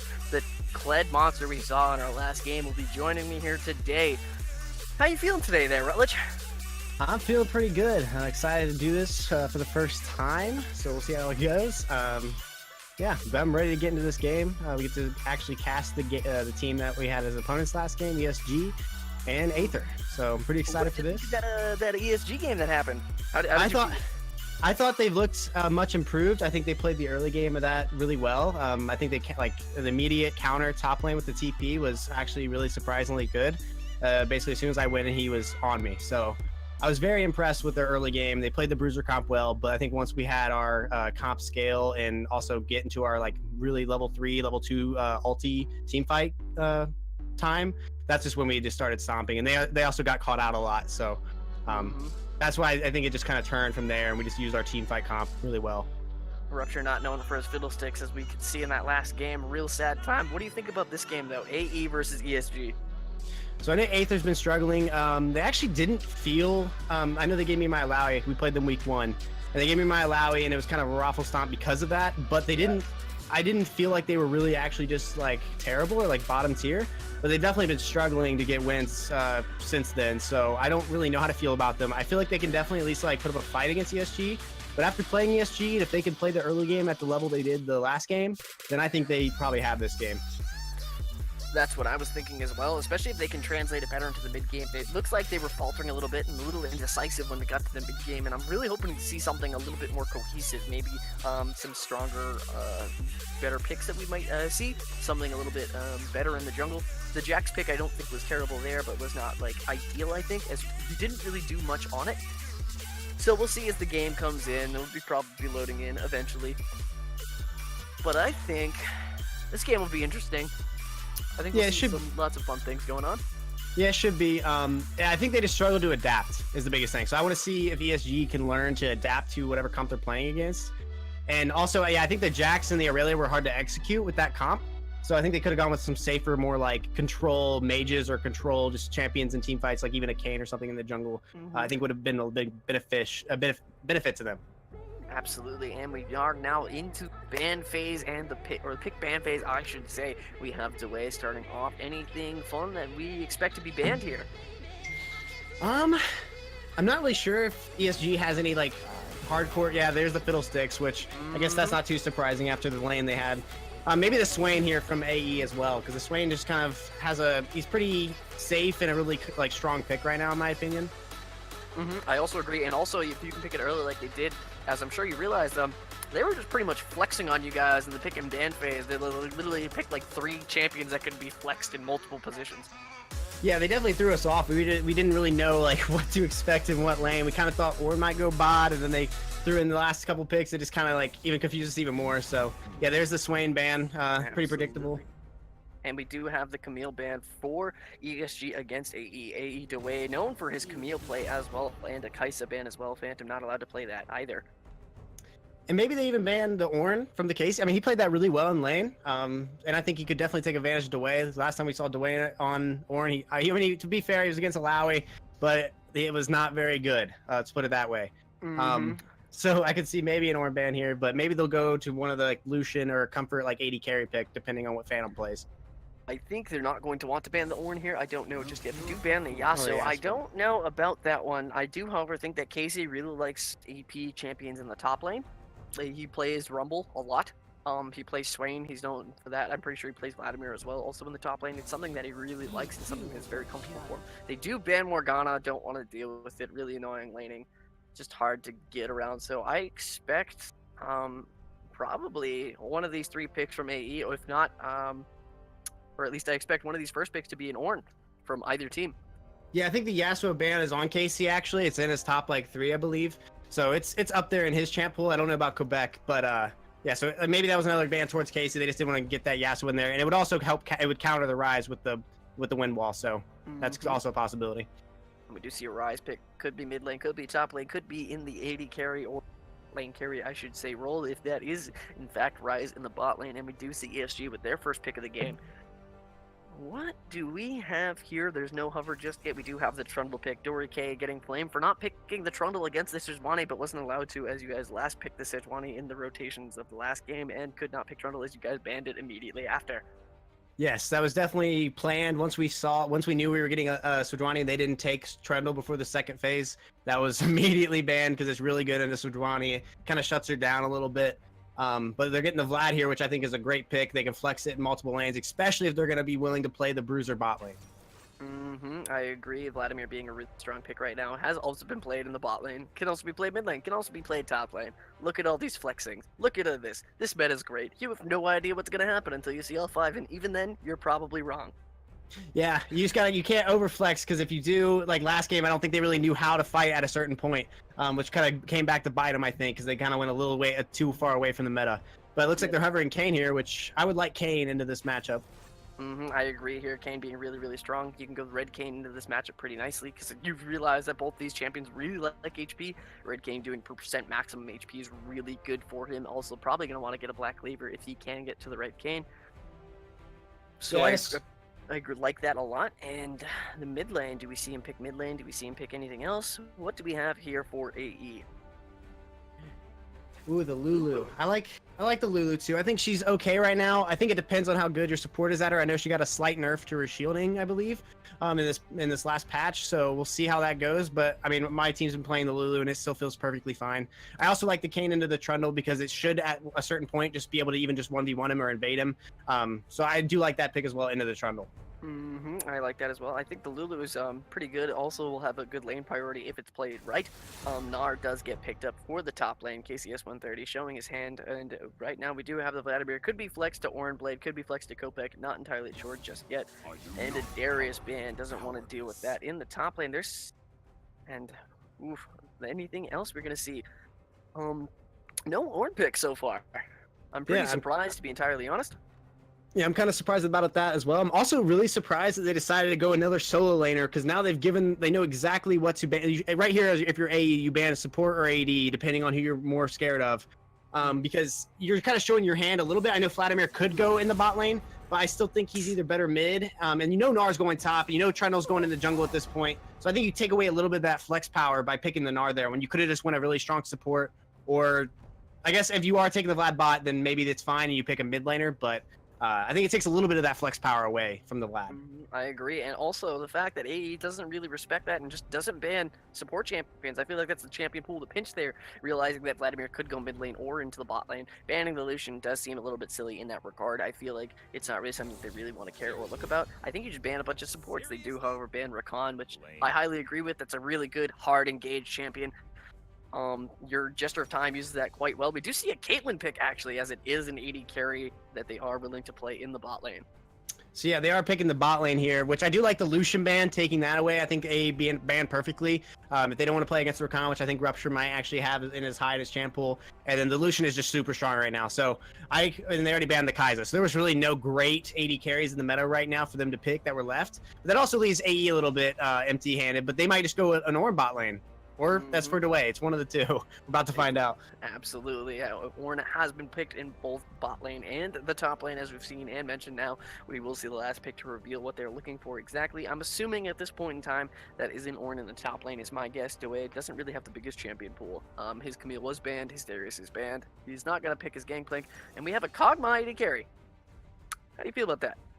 I actually really like the Kog'Maw here because now they have like a pretty good mid-game spike with the Kayn Rise, and then they have the Lulu for the Kog'Maw, the Ornn pretty tanky, really good engage, should help heal for the Kog'Maw as well. So I actually do like their comp. I can see it working in a few different ways. Like I see the scaling and I also see the mid-game, so they shouldn't be too weak at any point besides maybe early. Because Kayn pretty much will be the first one to get really strong once he gets his red Kayn. But until that point, they are a little weak early. But then have on the other side, ooh, the Nautilus. That's an AP Kog'Maw mid. Oh, never mind. We've just been bamboozled. I saw that happening, and I was like, oh, man, that sounds really spicy if we got that happening, but it seems it was not to be. It seems to be some champion ownage tomfoolery, not owning all the champions. Shame on you, making me feel like I was going to get something special. Yeah, I mean, the Kog'Maw into the Vlad would have been very questionable. I feel like Kog'Maw would probably get raffle stomps in that matchup. But he's actually going to have a hard time against this Nautilus, and Caitlyn is probably not going to be fun for him. But if he can kite it outright and dodge the hooks and dodge the CC, he can also just rip through the Nautilus at a certain point. So that's going to be kind of a skill matchup, in my opinion. I think that matchup is pretty much heavily dependent on how Lulu utilizes her shield and how well she's good at countering damage that comes on. Caitlyn will have the lane priority. Nautilus, level 2, has the strongest all-in of any support in the game. Will just be able to do so much for that Caitlyn pick if they can get a good level 2 off. I really think that the bot lane will be heavily decided by level 2 and the lane pressure and what Caitlyn can do for that. But what do you think about this top lane matchup? I know you're a top laner yourself, the Gnar and Ornn matchup. How do you feel about that one? So I was originally curious why they banned Darius with Gnar. I really don't think it's that bad of a matchup for Gnar. That's just like kind of something that stuck out to me. But I really think this is in favor of Gnar too. Gnar is pretty strong in lane. There's very few champions that really like take advantage of Gnar's like mini form in lane. And Ornn is definitely not really one of them. He should be able to honestly kite Ornn out pretty easily. I see Gnar should have a strong advantage in this lane. And I also think Casey is a stronger top laner than Dewey. So it really could be a point of emphasis for them to abuse with the Trundle ganks. Absolutely, I would really like to see Trundle gank, especially because Trundle having a good time ganking into an Ornn. Ornn, his escape tool is his E, and you can put the Trundle pillar right behind him, and it will break the Trundle pillar, but the slow field still remains, and will be very hard for Ornn to get away from, and it's a very good ganking tool. Ryzen, the Vladimir, doesn't really have too much that's going on, not really too much kill pressure going on, unless Vladimir can hit 6 or before Ryze is able to hit 6 and able to get some good damage down, I believe. Maybe with some assistance from a good Trundle pillar, making Ryze really sad if he can't get in there. But I feel like the early game win does go to ESG here. Yeah, I would say it's at least slightly in their favor. I think the Caitlyn's a little bit weaker right now than she usually would be early game, like what we're used to with Caitlyn when she gets her IE. Her damage went pretty nuts beforehand, but now she can't really go that. So I honestly don't know how I feel about Caitlyn's early game. I think it's okay. I just don't think she's in a great spot. I think all the crit carries are a bit weaker. So I think Kog'Maw is definitely just stronger in this meta with these items. So that's why I was saying that I think early game, she might not have as much pressure as we're used to from a Caitlyn because of those early game items that she usually buys are just weaker right now. Absolutely, I could agree on that. What do you think right now is ESG's win condition for this game? So ESG's win condition is probably to shut down Kog'Maw, obviously, possibly like killing Lulu before she's able to really give him like the Arden support late game. But yeah, I think it's pretty much if you can shut down Kog'Maw, especially late game, they should be able to pull out the fight. I think they need to end the game as well, like before 35 minutes. I think it'd be harder after that because I think pretty much all of AE scales pretty well. And I just don't know about the Caitlyn late game. I know Vlad scales well, but then Trundle and Gnar, they're like kind of once he gets past a certain point. So, and then Nas as well. So I think Kog'Maw's going to have a kind of a field day if he doesn't get blown up by Vladimir, which they have enough protection that they shouldn't have that happen. So we'll have to see, but that's what I think probably ESG has to do to win is kill Kog. I feel like they have the harder execution to pull off. I feel like Vladimir has to get ahead, and they have to get Kog'Maw below and down. He can't be doing anything. They've got to use his passive on cooldown if they want that game to be won for them. So first and foremost, loading right into the game now. The spectator bit delay is coming out fierce, and we have to see maybe some fun runes and masteries. Or keystones, I should say. Forget runes no longer a thing. R.I.P. Yeah, I kind of miss those days, but it's also nice they don't have to buy them anymore. So Absolutely, I got a lot of blue essence because I played this game for a very long time, and we see interesting. The Gnar goes for the grasp inspiration. I don't know how I feel about that one. yeah, I think he could have been more aggressive, especially since, like I said, I believe Casey's probably a better like a laner than Dewey. So I'm kind of surprised he respects him that much to kind of go the grasp. I mean, the grasp isn't bad on Gnar, but I think the press the attack would have been a better option. It allows him to be much more aggressive. He's got the Trundle early game, which is better than Kayn, in my opinion. So he should be able to, especially if Trundle sits topside, he should be protected and feel like he's allowed to shove him under tower. Trundle should probably be invading his topside or at least getting good vision and deep wards down. So yeah, I'm kind of confused on why he went that, but I mean, it's not bad. It's not a bad choice per se. It's just not aggressive.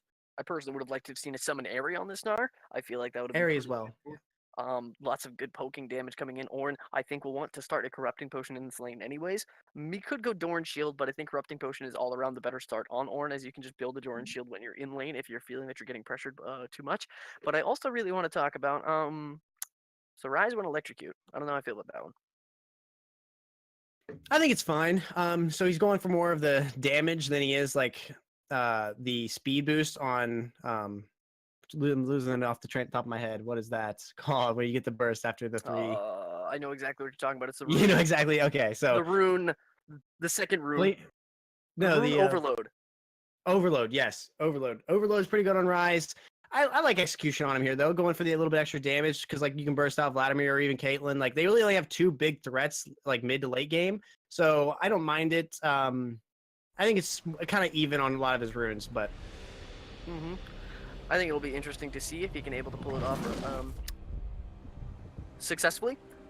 As we do load into the game, maybe we'll see some level 1 shenanigans. They do have a Nautilus, which has a really good early game pressure, and ESG does have the better level 1 here.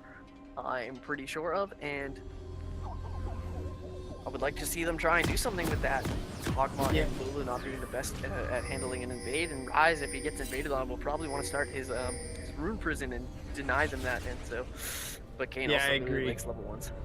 Yeah, if AE is smart here, they'll 5-point and make sure they don't get invaded on or even stack. It looks like they're possibly going for a 5-point here. Yeah, it looks like they're just going 5-point, which I think is smart on their end. Let's see if ESG can beat them there, though, and catch out this Cosmo. ESG is going for the AOL strat, something that we've seen them do multiple times. Go for this exact invade, coming in completely early and going in at 37, 38, 39 seconds, and the Nautilus walks right in, immediately forcing the flash from Phantom. He does not feel comfortable staying there at that point in time. He did, however, get a ward down in that tri-brush. They see that they haven't left yet. They don't know if they've recalled yet, but they're still going around looking for something to happen in this bot lane. Ooh, checks the bush, nothing in there. They walk right through this ward as well and see them on the leave. Yeah, I would have liked Rupture there to throw a ward in that bush. I think he could have possibly caught the Cogbar out there and maybe not even gave him the opportunity to flash over that wall. But I mean, they played it safe, burn his flash. It's definitely not a bad trade on their part. I mean, it was just they walked up, stole a flash for free, and now they'll have advantage bot lane even more so than they did. Especially at level 2, expect to see Rupture land that hook at level 2 onto the Kog'Maw or the Lulu and see them just disappear. And now we have the lane starting. Go back in. The Arda just going in immediately, going over for little poking trades, yada yada yada. Kopek not really liking what happened there. Yeah, I definitely would expect them to be super aggressive. I think they should try to even just all in the bot lane with Kog'Maw's flash down. It's a pretty big advantage for them. And he went barrier as well, so they really have no way to return that early in the game. But they might shove him too far into tower to where they don't even have that option, it looks like. It looks like they're over pushing the lane. That's really, really sad. And we did see that Dory K started on the top side, got a leash from Zanar, and now is looking to go into the bot side. Maybe looking to do something about that flashless Kog'Maw on the bot lane. Yeah, that's actually a good route. I kind of like him ganking possibly top here because Orin's pretty gankable, and the Gnar is also pretty strong like in the early levels. But yeah, you got to abuse that Kog'Maw's flash down. They need to do something with that. Absolutely, I agree here. Kane is now up to be on the top side, maybe able to do something about this Gnar for the or maybe get away some pressure given to him. Casey does amass a CS lead in the top lane right now, albeit small. Dway can catch some of the CS, maybe catch up a little bit, but Casey's going to try and deny him any chance of doing that. Looks like the bot lane has pushed in Phantom a lot, has done a bunch of damage to him, get some good poke down, not really allowing him to take much CS as he is down a little bit. And it looks like Dory K's coming in the mid lane right now as he goes in immediately onto AER to get the red buff down, and we do get the flash and ignite from Kopek onto AER. He's manaless and doesn't have anything going for him, just flashed away, didn't even care. Yeah, he was winning the early trades there. Oh, there's a lot happening on the map right now, but he was winning the early trades there and forced Vlad back. So yeah, definitely a little aggressive there for the flash ignite when he was pretty much still half HP, but maybe they thought they had him caught out. It looks like nothing really happened anywhere. Casey did blow his flash, which he did try to dodge the Kane abilities. The Reaping Slash and the Blade Freeze was flashed. Casey able to get out completely fine, doesn't care too much. Hop and flash, and bot lane, no Summoner's Burn, just good damage coming down. They did get a good hook onto Lulu, but Rupture was underneath tower and didn't really want to take tower for too long being this early in the game. Yeah, I think you actually, as if you're Kane here, you try to stay stop dive. You should at least get the scuttle here because you did burn the Gnar's flash, and he also is still pushed up. Like and with that river ward, that's not enough against a Kane to make sure you're safe. He could just have ran through the wall at the Baron pit and just came right behind him, and it could be a free kill, especially if you can get him to go aggressive on the Ornn. But the Ornn is so I kind of can see it being hard, but I think it's an opportunity wasted there. Absolutely, but at the same time, I have my own opinion in the fact that I feel like Kane really wants to get his red form as soon as he can, and the only melee champions are Dory K and Nautilus in the bot lane, so I feel like he really wants to put pressure onto this bot lane. One, he needs to keep Phantom alive, keep Phantom going, and then Rupture just being somebody that he wants to hurt, get the red form cane. There is a ward right there as the 2C collapse onto AELA, gets exhausted, gets completely snared by the Nautilus, doesn't get the hook as well, does get the flash out, is alive, but loses the splash for it, and they do not even take the Crows for that. So they just look bot lane. Ooh, get a flash hook onto the tower. Didn't really like it. Said goodbye. I hate you, tower. You're not my friend. Phantom doesn't care. Just walk behind the tower and gets the cannon minion anyway. Yeah, it definitely sucks that they had to burn the flash there bot lane. They're still abusing the early game. I think it's going about how we thought it would go. Pretty much all around the board, ESG slightly winning. Bot lane Caitlyn is winning a little bit harder than everywhere else. But I think everywhere else is being pushed in. They're having the pressure on ESG side, and they've already burned a lot of subs. So let's see if they can come back and abuse that either in mid or on Kane on the jungle. Absolutely, I'd really like to see some more aggression onto this Kog'Maw. Maybe get an actual dive going if things happen with the Rupture, but I think Rupture really wants to get to 6 before he tries to dive. We do see Casey roaming down to the bot side, or roaming down to the mid lane, starting the scuttle for Dory K as he really likes his top laner, leashing him that scuttle. There's not really too much going on the map now. We talked a little about ESG's win condition. What do you think is AE's win condition? As I'm pretty sure it has something to do with a certain AD carry champion. Yeah. AE's win condition is definitely just getting to the mid or late game. I think they start, if they can keep it pretty, reasonably close within a couple thousand gold by 30 minutes, I think they pretty much just win if they don't let Kog'Maw get caught. They just need to stay together, stay grouped, and just have good engages. Go for objectives. Basically at a certain point, I think AE just wins if they play the fights right. I can agree with that. I feel like he has a decent amount of frontline that will be built in the Kane and Dominate. The one being very tanky in itself, and Kane, Red Kane specifically having so much sustain, the mobile agility in the fight. We do see another gank in the mid lane. There is a counter gank as well from the Kane going in aggressively. We do see first blood going over to Dory K and the Chomp giving it over to him. AE Law does, however, kill Kopek in the backside of that. AE Law still going aggressively as Dory K has no reason. The Nautilus does, however, get the Roma. Rupture does go aggressively, gets the hook. Gets the chomp onto AE Law. AE Law getting kited out just for the kill, trying to get the red souls as he can, but does die. Takes the tower shot. Rupture getting the Riptide onto the Kane, killing him, getting a kill over to Rupture in the bot lane. And that's probably not somebody you want to be giving a kill to, as your Kog'Maw is going to be pretty low. But Oranblade getting caught in the 1v2 as he stayed for that, despite the fact that Rupture left him alone. Does, however, not have to burn any summoners, can just use the hook shot, well, the hook net, the 90 caliber net has a no ability named on, and use the 90 caliber net to get away completely safe. No mana from Phantom, can't really go over. That was a good move there by Lulu, though. I think they actually had a chance to catch him out. I think Kog either got stuck on minions or stepped on a trap. So that took away a lot of their damage potential, but I think they definitely could have caught Caitlyn out there. If that wouldn't happen, or they would have went more aggressive and even possibly used the exhaust and used some of the sums, because she was pretty overextended for playing in a 2v1. But she's still abusing them right now. Absolutely, they're still unable to get too much going. Phantom doesn't have the mana. Tiger KG is looking a little half HP right now. Doesn't feel too comfortable. Oranblade does get a good 90 caliber net, maybe a good trap off. Is level 6 and could just probably almost one-shot this Lulu if she screws up. Maybe uses the shield on the Kog'Maw instead of herself and gets one-shot. Yeah, actually, I'm going to go back and talk about that too. 2v3, it ended up being in the mid lane. I do think that was really worth for AE because, again, I think the more this game, the more gold that's given to their team, regardless, even if they do trade kind of evenly back, or actually they give him first blood, so they give him a slight advantage in the trade. But 2 kills on Kane, giving him more stacks on Red, just I think is great early on.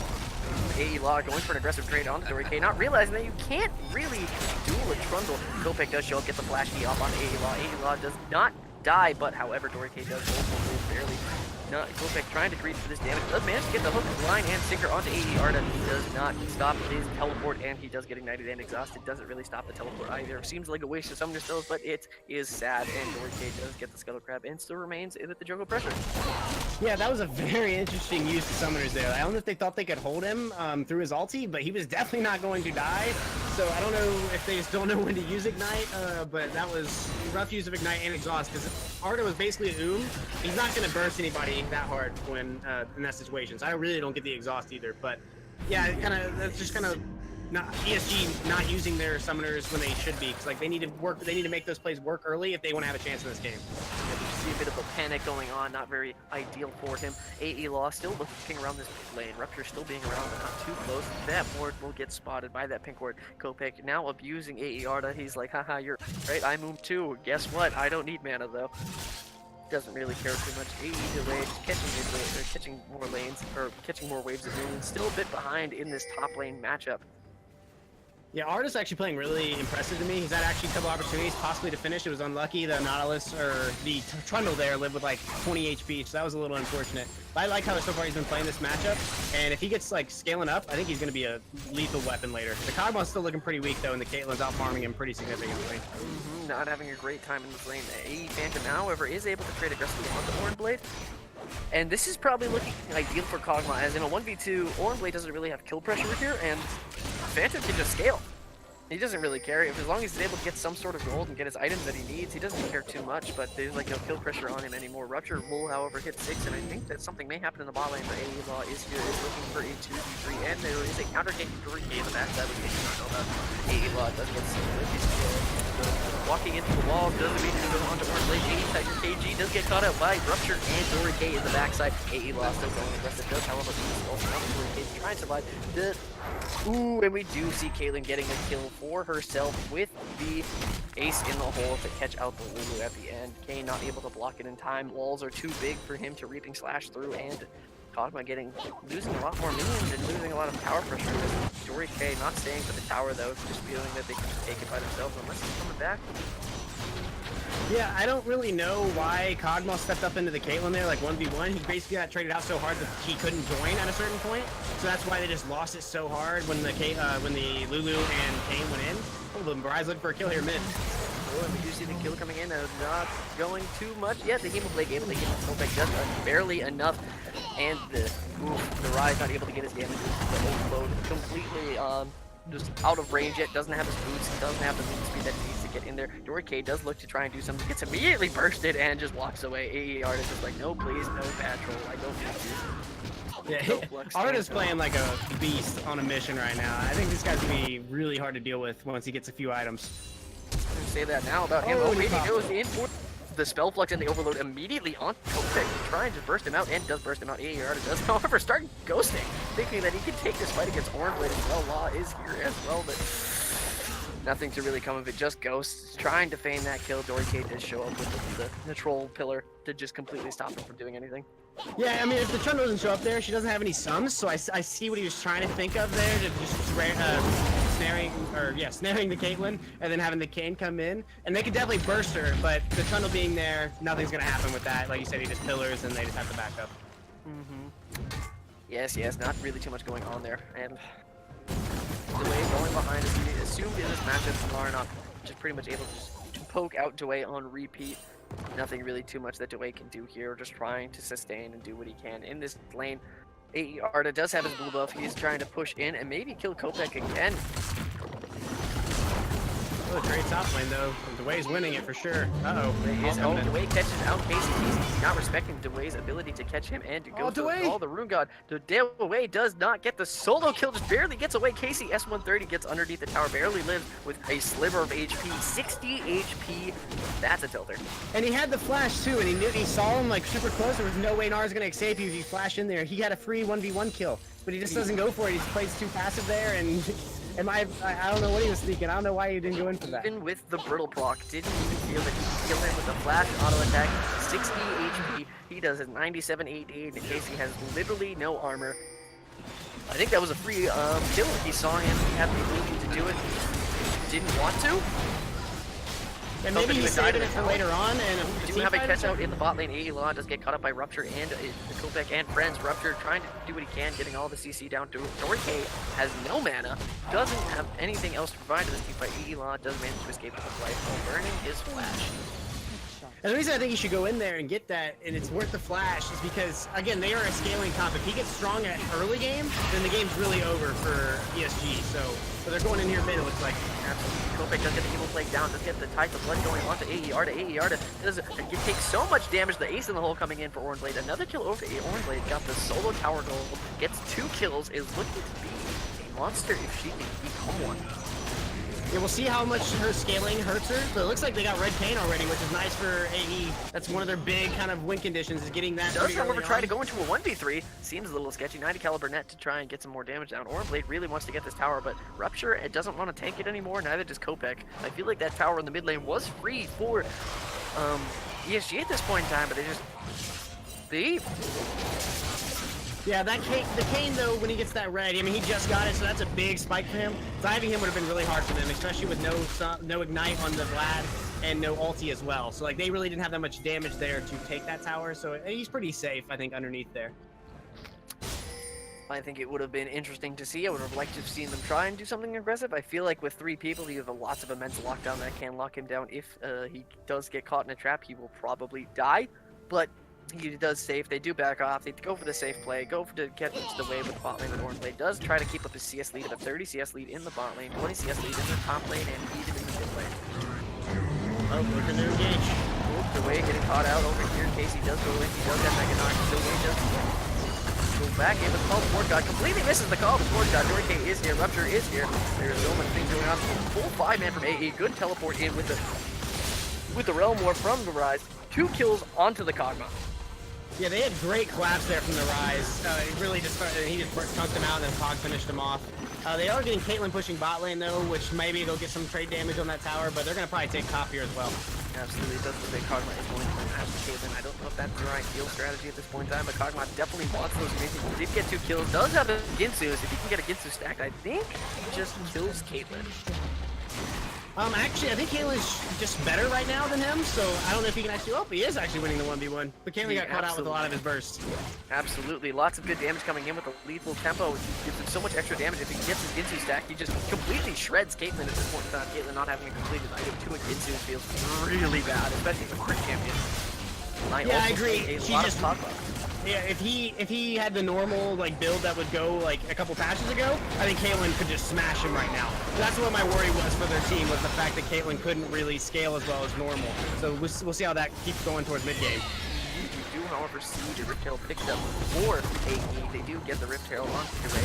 Feels pretty good. They are getting kited out right now. They do see the subjugate onto AE DeWay. Does get immediately hooked in by the Nautilus, and he gets murdered. Rupture getting another kill onto the Nautilus. Not really the person you want to get kills on, but if he gets tanky, he feels really good. And they do get a mid lane tower with that as well.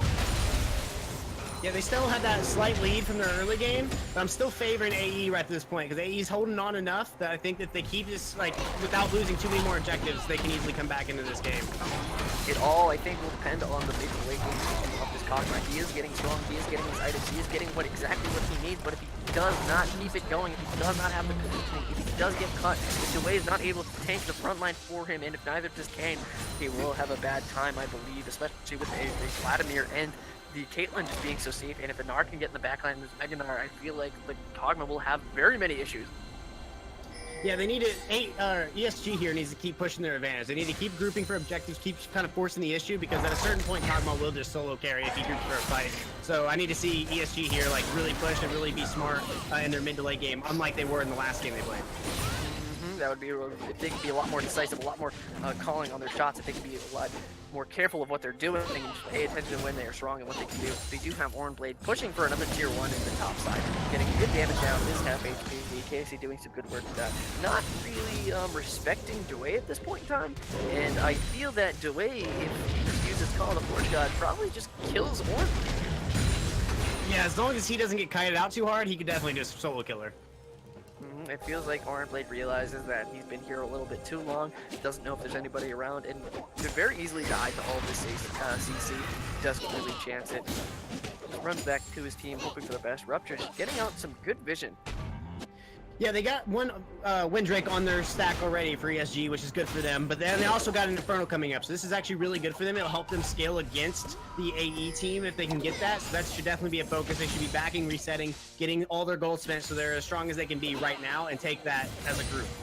Absolutely, I agree, and it would be very, very nice to see a good dragon play, especially considering at this point in time, Kog'Maw still only has 1 item. He does have his Caitlyn does have a rapid fire at this point in time.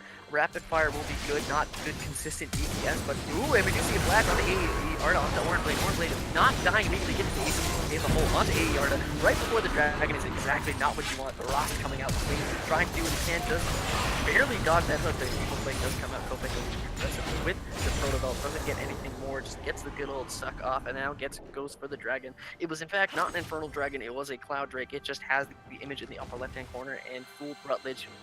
It is alright. Yeah. At least they'll have good rotations now, but yeah, that definitely would have been more important to have the infernal here to help them scale. But the cloud still would be good. Getting drakes is always a good thing, especially when you're starting to stack them, so they'll be definitely helping them with rotations and kind of forcing the issue early game. They tried to go for the dragon, they tried to pull it out to try and kite out the game, make it harder for steal, but they weren't really damaging, and Kane does get the steal off because they were indecisive. They just pulled it out of the pit, but then no one was taking, and they just kept cycling the tank, and the patient gods ran out. KCS 130 didn't, however, get the tower for that.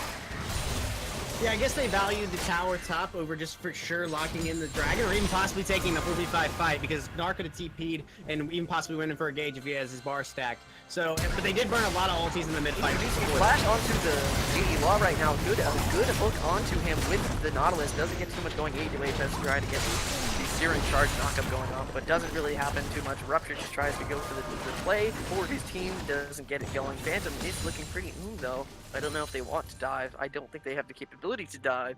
Casey is teleporting out to the bot lane though. No, nothing happening here, folks. I've been bamboozled again. Yeah, Casey used the TP bot. I guess it's fine, but he really didn't need to. I think he could just walk there, and it could have kept his TP for when he pushes bot, and then they try to go for Baron or force the Baron, and that way he can just like TP up if he needs to do so.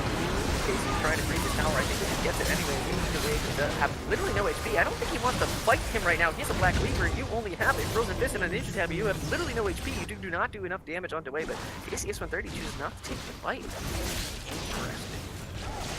We do have and they got a good lane, engage though. off mid as well. AE Law trying to do what he can. Is getting kited out really. Care too much about the Rune Prison and the overload damage and spell flux coming from this rise. He does do a lot of damage, but Dory K doesn't really care. He does have a lot to sustain on this Trundle.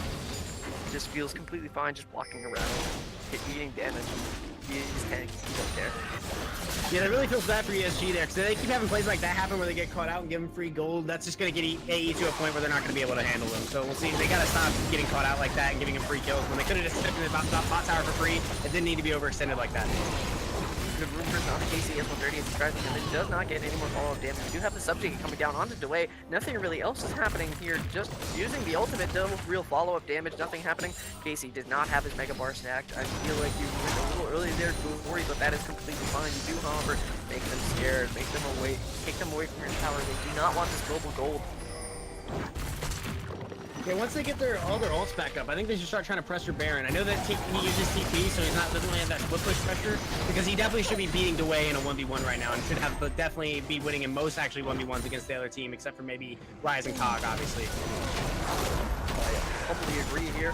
KCS 130 picking up a whole bunch more minions on the top side. Just completely raising his lead. He now has a 40 CS advantage. Doesn't really have too much going on for him at this point in time, but he can, however, fight Dway, except he doesn't really have too much MR for that. But it looks like ESG is grouping around the top side, trying to get another turn going on. Juan does seem to try to get something over the side. Gets a good blade reach over there, over the wall. Gets 2 mans off, but doesn't really have too much going on though. It looks like Dway is posturing. Dway does not have a lot of HP yet. I don't think they want to be fighting on this Smart just yet. He prioritized so much armor, but oh, KCS 130 does get caught. Meganar has more now. He's super low. Lots of hurdles getting stacked around. AE Law does however get a good blade reach going on. Gets lots of damage. Rupture does fall. Horn Blade does try to get away. Does, however, eat the Rune Prison, trying to get whatever he can, just hiding it out. But Rupture dying there. That was a pretty big misplay over there. Nobody really followed KCS 130 as he tried to frontline, but he was only Mini-Nar and did not have his Mega-Nar stuff. And then Rupture tried to go in to try and save his life after Casey was a bit aggressive and there was no follow-up from his team. Yeah, I think they actually could have rushed Baron there. I mean, you burn him out. Like, there were 2 people with like less than 100 HP. I think you could have rushed Baron there with the Cogmaw. He's gonna rip through that with Kane as well. I mean, I know Kane was slightly low, but they had enough to split tank it, and you even have Orin to possibly TP in to help tank it after backing. So I think there was an opportunity there to possibly go for Baron and possibly get the comeback in gold and be a little bit stronger. They are winning fights though, so maybe they just wanted to play more safe, even though they're down 4K gold. Absolutely. Hindsight is always 20/20. They could have gone for the greedy play and maybe probably could have gotten it going, but didn't feel like it was the good play to make there. Rupture, it does, however, come in and clear the wards. They do have the lane priority in the mid and the top side, able to get good vision down, trying to deny that Baron play that could have happened, but they just keep walking over this shuttle vision. Just keep giving them notice that, hey, we have warded here, we have tried to de-ward all of your stuff. Stop warding. Yeah, they need Gnar right now because he's still a pretty good threat to be split pushing. They're kind of like this whole kind of just ARAM mid is not going to work for them because they're eventually going to get caught out, get bursted like they did right there. Vladimir right there, immediately getting room prison, but does, however, pull away, does not get too much going. Rupture walking up, trying to do what he can, just trying to look for a hook to AE Law over the wall, getting a good wave reach onto Rupture, doing as much damage as he can. Kopek still kind of low, no pool, just kind of going in aggressively, seeing if he can get something going. George K does, however, walk over, gets the blast going over the wall. AE Law going for this cheeky blade reach has been pretty good for him. Rupture just hooking a minion. Didn't like that one particular minion. Having a good time here. The Riptide coming in. No call for job does go down. Kopek and George K do eat it. Kopek does not lie. He does pull it out and does immediately flash. Blades, flash, creeping flash onto Kane. That's fun to say 3 times fast. AE Tiger Cage. He does eat the Gnar does not get anything going. Blade reach, however, does deny a lot of damage. Or Blade, the only person alive left for ESG. Trying to get the damage out, trying to get the kiting, but there's not much going on in here. There's not much that he can do to survive. AE Law does, however, barely survive as AE Dewey and Tiger Cage. He do die to Orange Blade. Yeah, they played that fight really well. Kane actually just went balls deep there and just took control of that fight, killing off the Vlad solo, and then just kind of dealing constant damage out in the fight. While Kog'Maw did a good job flashing out of the KC engage from on the Gnar, and got out of the ulti, which allowed him to keep just kind of put out all the damage on KC, burst him out, and then they just straight up won the fight. I think they're at that point now, especially after that fight, that they're just gonna steamroll the fights if they get a 5-man. So I think they. I was going to say, I don't know if that is lost yet at this point in time. Kopek did get caught out a little bit early and was not able to backline and threaten the Kog'Maw like he would have liked to. And that was pretty sad to see, and that was like a big mistake on his part. But it will be very, very soon that I believe Phantom will become monsters. Yeah, I mean, the ESG's already been losing fights though whenever grouped, so if they don't start splitting, they're just going to continue to lose fights even worse and worse. They're getting close to the point where it's going to be a steamroll if they do stay grouped. I think they honestly need, and he just used TP bot, which I think is just kind of greedy. He should have already be running there instead of TPing there. Now they can just force Baron if they wanted to on AE side. Absolutely, I absolutely agree with that. That seems like a very greedy TP. He really wants that CS lead, really, really wants it. Getting his items will feel really good on that champion, but I don't know if he really needs to get those at this point in time. The tower damage on your tier 1 is not more important than your Baron pressure. That's for damn sure, but it looks like AE does, however, have a good 3-man squad. Looking for Vision, able to clear up some wards in their own jungle and in the Baron pit. Holy crap, there's a lot of wards there, and they will clear them out as there will be no pressure from Rupture and George K. They're sitting inside of this bush right next to the Dragon pit. Or the Baron pit, I should say. And Kopek kind of walking out, trying to see what he can do. He's going to probably clear up these waves.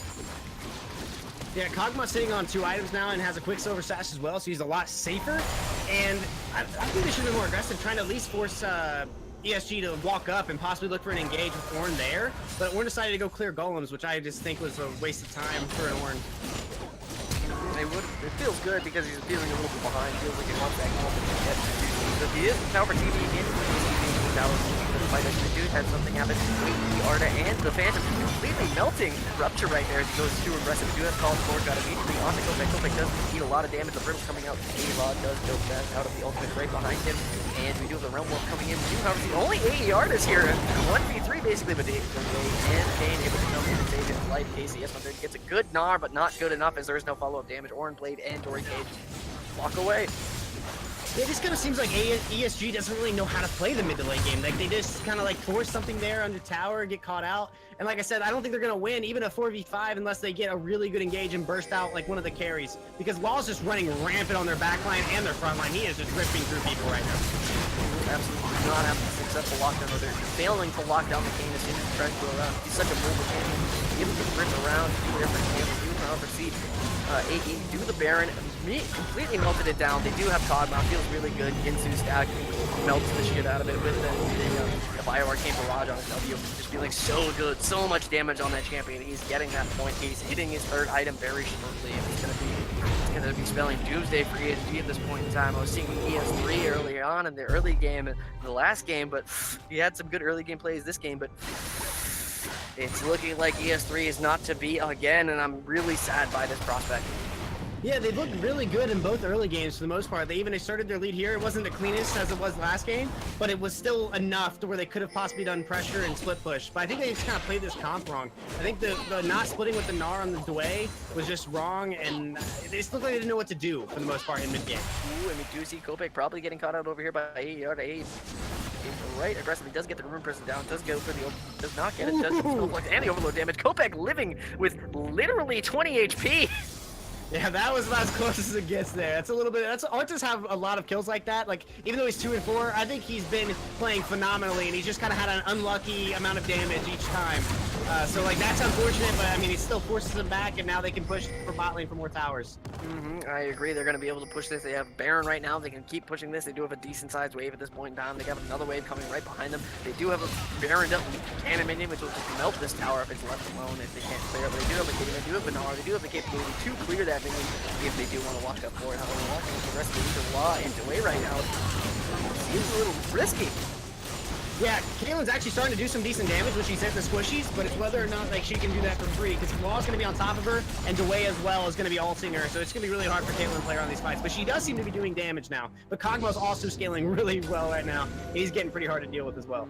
The Kog'Maw will be very hard to deal with it. Nobody can get on top of that backline or do anything. His positioning in these fights have been really, really well done. AE, DeWay, and Law just being massive monsters in their mid to backline has been so scary and so hard to deal with, especially for Orange Blade. Good CC coming out. Not really too much going on. Rupture does, however, as I say, however, 30,000 times. Death Guard on. Nothing really comes of it. Just hoping to get something going up here. They are, but the traps are in a little awkward place. It's right outside of Kog'Maw's auto attack range. Like nothing to stop them. They don't even really care. The traps are too close. They can't really stop. After they burned the Nautilus, they didn't really have any engage, especially with Casey's Rage Bar being pretty much empty. I think he actually just came off of it. So they basically had to give that up for free anyway. But yeah, the traps were definitely misplaced there. So I'm not really sure what he was thinking. Just trying, hopefully, maybe that Kog'Maw will walk into one of them. Maybe he's paying attention to what he's doing, but AE getting 3 towers off that Baron power play. Really feeling really good right now. Yeah, they're at the point now where they should be able to stop fights as long as they don't get caught out. AE here needs to play safe, stick together, make sure you're playing smart plays. They should be getting the Drake in 40 seconds. Just kind of keep building up that lead, keep building up the CS, because you're just going to continue to get more and more out of control in 5v5 fights. And we do see Kog'Maw now having his Merc Scimitar and an Elixir of Wrath, and and a Pink Ward. That's what I like to see. There we go, Kog'Maw. Unlike someone's mid laner and AD carry in the last game. Let's not talk about it. But who needs vision, right? Yeah, who needs vision when the enemy's correct? But very true. As we do see here, it's looking like we're going to probably see a group for an end at this point in time. Phantom is going to be monstrous in this fight if nobody can get on top of him. Kane has a Death Dance, Black Cleaver, and the Warrior enchant, feeling really strong. AE DeWay does have his Crystal Mask and an Iceborne Gauntlet and a Giant's Belt, feeling really tanky at this point in time, able to soak up so much. Caitlyn trying to see do what she can, does however have a Vengary Scepter and a Chain Fest, trying to get her Guardian Angel at this point in time, but I don't know if she has time to finish it. Yeah, I don't know why Caitlyn's bottling right now, and I also don't know why Tulu is top. AE should be forcing here. They are stronger. Straight up, they will win the fight. I don't know why they're even like possibly trying to. It looks like they are going to take it, but I don't know why they were letting them even do damage to They were hoping for a leash, and they gave a great leash. They like That's true. Absolutely. It looks like ESG is trying to get something going on, but they're playing too scared. They do not have all 5 here. They don't know exactly what to be doing. They do need to catch sideways, get the sideways pressure. You have a Nard, you have Caitlyn, you have good ability to wave clear. You have Vladimir who can clear waves very easily, but there's no sine wave pressure right now. It's something that you need to be utilizing as well. Yeah, like AE's making, like they're really strong. They see, I hope that they haven't been in this position a lot, honestly, this season. So maybe it's a little bit of like insecurity on whether they can finish the game and close it out. So hopefully they keep playing aggressive here, because they should just raffle stop in any fight they take. Absolutely, we are reaching a 35-minute death timer too, as you were calling it. Except Kog'Maw has reached a little bit early. He has been a little accelerated, so we'll probably see some things get some really spicy very soon. If we do see AE actually do something, macro so far has been pretty alright, because they played the Baron really nicely. AE Lodge and Rupture does, however, try to move the hook onto someone, but doesn't hit anyone. Hits a minion, and Rupture dies in the time of a stun lock. The Phantom going so hard. Kopech does, however, get on top of the Kog'Maw. Does threaten his life. Blade is free, hitting into the front line of AE. Does not get too much things going on. We do, however, have Kopech still going after Phantom. Not too much going here. If Phantom can get his auto attacks off, he will kill him. AE, Tiger, KG does die to Kopech, and he is able to get a good flank off from that good ability to damage out Phantom. Phantom, however, still alive, barely alive. ESG with a moment of brightness. Yeah, what happened there was Vlad just got onto the Kog'Maw, forced him back, and was able to pretty much take him out of the fight, which is not good for AE. They need that Kog'Maw to be peeled for, because he is at the point where he will take over a fight if he's able to actually stand and get the autos off. So Lulu should have been on top of him. They overextended under tower, got tanked multiple tower shots, and just didn't play the fight over well. Like, they did play it, they take the fight, but they just kind of went too over aggressive and didn't also peel for their AD carry. And essentially what was it? 3v4 as Rupture died in the beginning of that fight. Kopech did literally nothing for that fight.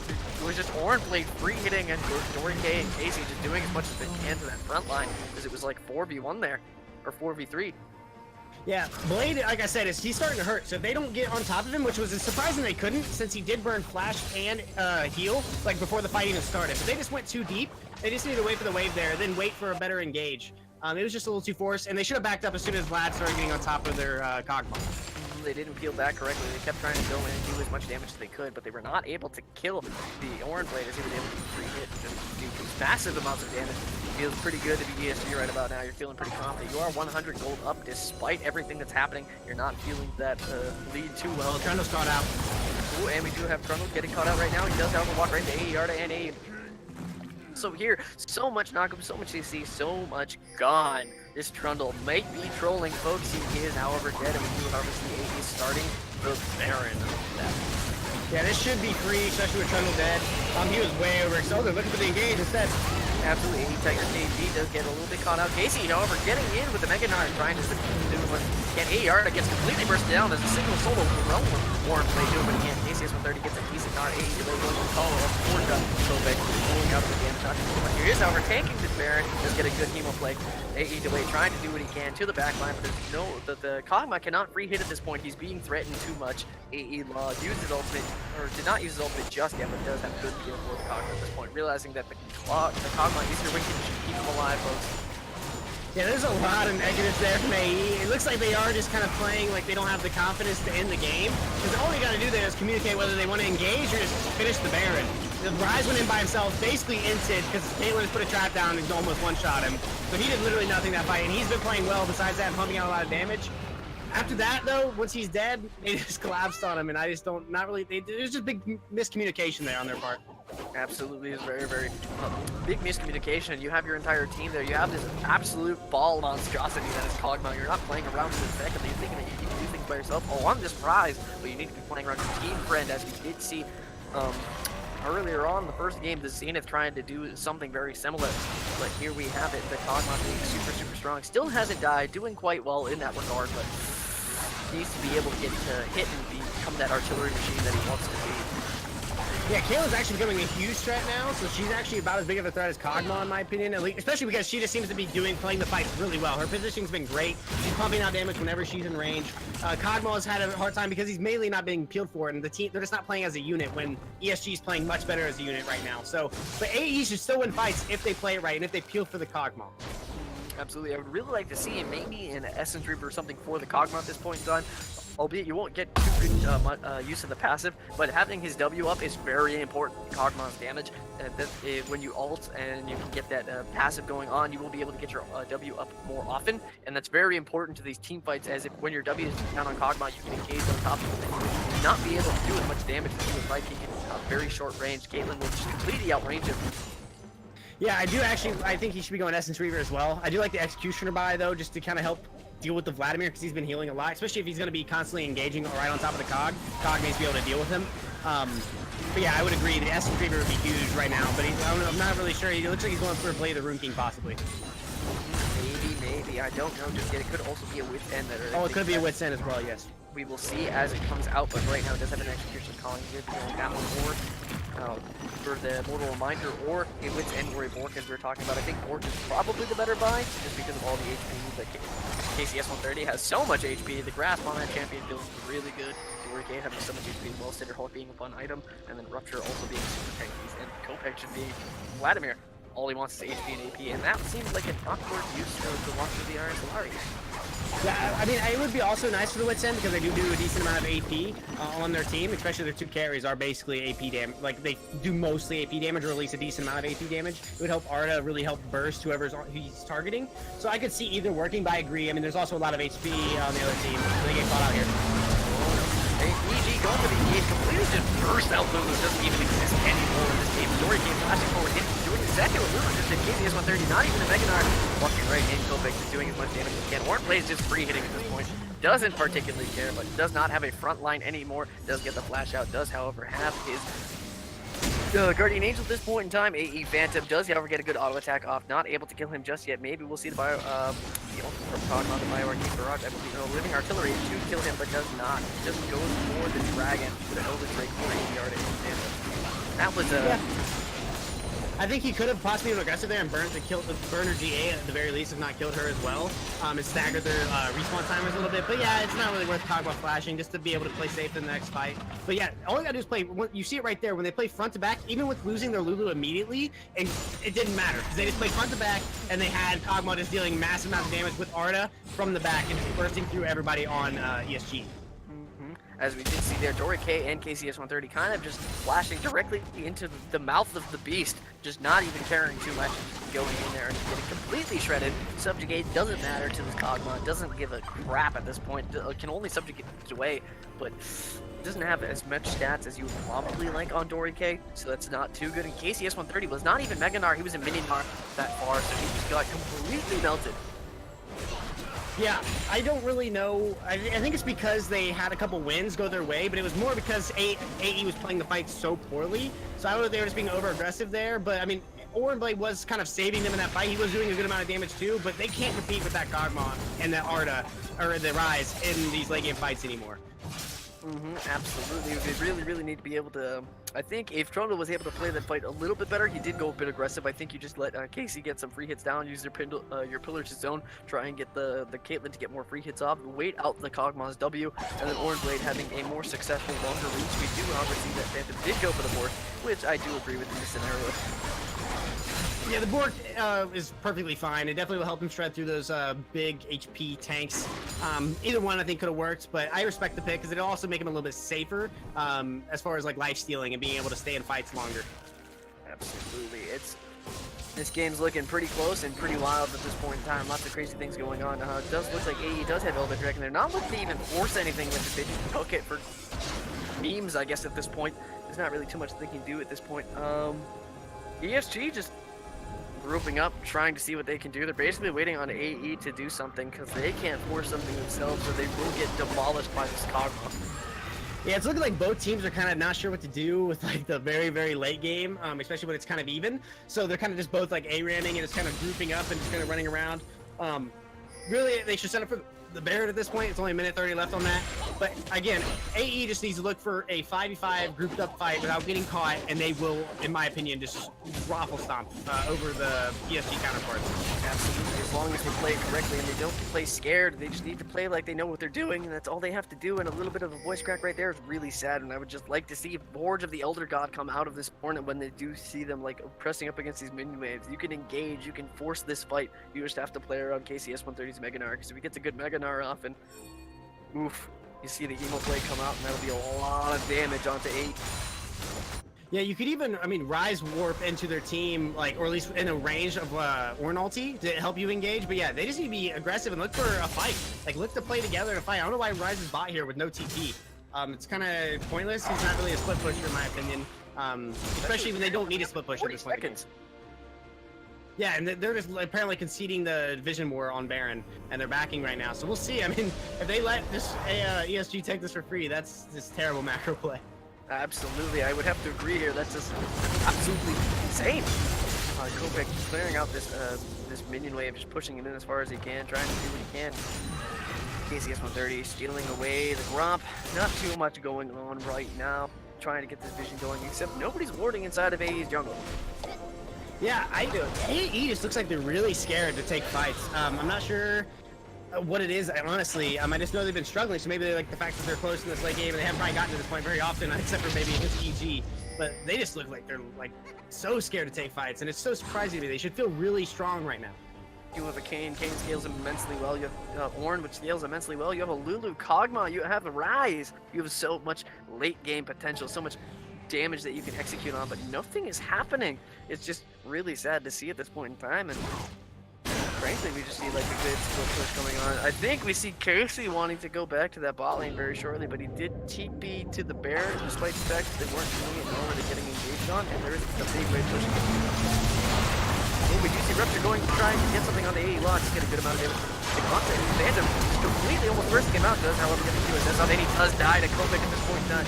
Meganar is in the back line, does get a good time. And Fog is away, getting completely bursted down. We do see ESG doing some moments of brightness. ES3, is this it? Is this the team? Kopek does get the pull up, escaping from the first one. So let's go for the Arda wants to put onto him. We do see Dory Cage auto-attacking Arda as Arda just disrespects the fact that they're still 5 alive on ESG. What the hell? They just looked lost. They didn't really know what to do, and then finally ESG pulled a trigger, and they bursted out the Kog'Maw, and then that was just game for AE. It's really sad because they should have probably won fights if they would have just actually been aggressive themselves and called the shots. They needed to play around the fact that they could win the fight, not let ESG dictate. They needed to dictate themselves, and that is what happens if you are indecisive, folks.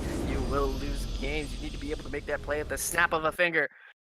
Ooh, good game, ESG. Able to come out from behind, looking like you had the early game composition. You didn't have the late game, but still able to pull out a victory with some good catching. Kopek coming in clean. That emo plague and is onto the Kog'Maw right there. Kog'Maw not paying attention to his flanks, not having good board on the flanks as everybody used vision on the Baron. Yeah, I give AE's bot lane there was probably what I would say the reason they lost. They just didn't know how to play it after a certain point. Lulu was not actually keeping Kog'Maw very safe. She needed to focus a lot more on Kog'Maw, especially late game. It should have been strictly on just keeping him alive. She didn't even use ulti there in that fight before he died. So that's just, she wasn't even close to Kog'Maw, I don't think, to be able to do that. If you look at Caitlyn's damage, I mean, he was doing work, like I said, but Arda on the other end was also doing work. So the Kog'Maw's got to do more than 24k damage at 44 minutes into the game. That's actually kind of nuts that he was that low. I agree. We do need to look at our damage charts now. Warnblade pumping out all of the DPS, but before I go to the stats, I would like to mention one thing. First of all, I would like to thank RFV for 1,000 bits and a tier 1 sub. Thank you very much for supporting Duo Esports. Thank you. That's absolutely wonderful. But now we're going to go back to the stats, the important numbers. As we did see also Arda doing exactly what you thought, had a very good game. Almost 52,000 damage on Rise. Yeah, he was pumping out damage. Like, if you watched him, especially like early game in lane and stuff, he was the reason they were honestly hanging on to that game. Honestly, I thought it was more Cog in the fights, but Cog didn't do very much. It must have just been Arda just getting his stacks off, getting that spread, and just bursting people in those fights. Kog'Maw unable to safely do damage in most of those fights. It looked like he didn't have his W up at all times, and then when he did have his W down, they were able to get engaged upon Warnblade, able to just always pump out DPS. That's the good thing about a Caitlyn with that massive amount of rage. In case he has 130 and Ornn doing almost equal amounts of damage themselves. Yeah, AE they just needed to really look for like either a Realm Warp engage or an Ornn engage. They just constantly let Vlad make the decision on when to go in, and he called him out a few good times, and that just sealed their fate in those fights. Very sad time. AE needed to dictate when they had the pacing, but they did not. And now, my favorite part of checking out the stats, as I'm sure everybody knows at this point in time, vision score. Let's talk about vision score. Where first and foremost, I get to flame Warnblade, because you know what? You played how long? 44-minute game. A single control. What's wrong with you? The vision score. I gotta question that. Nautilus did a great job, though. Nautilus did have the highest vision score by far. So good props to him. And also, the top lane in Ornn had a pretty low vision score as well for that late in the game. So that's questionable as well. Vladimir Kopek only 15 vision score, which is abysmally low, to be entirely honest. Man, I didn't even realize that you had a trinket. Let's be honest here. Rupture is terrible. Rupture having an amazing vision score. He even had the most vision score in your game.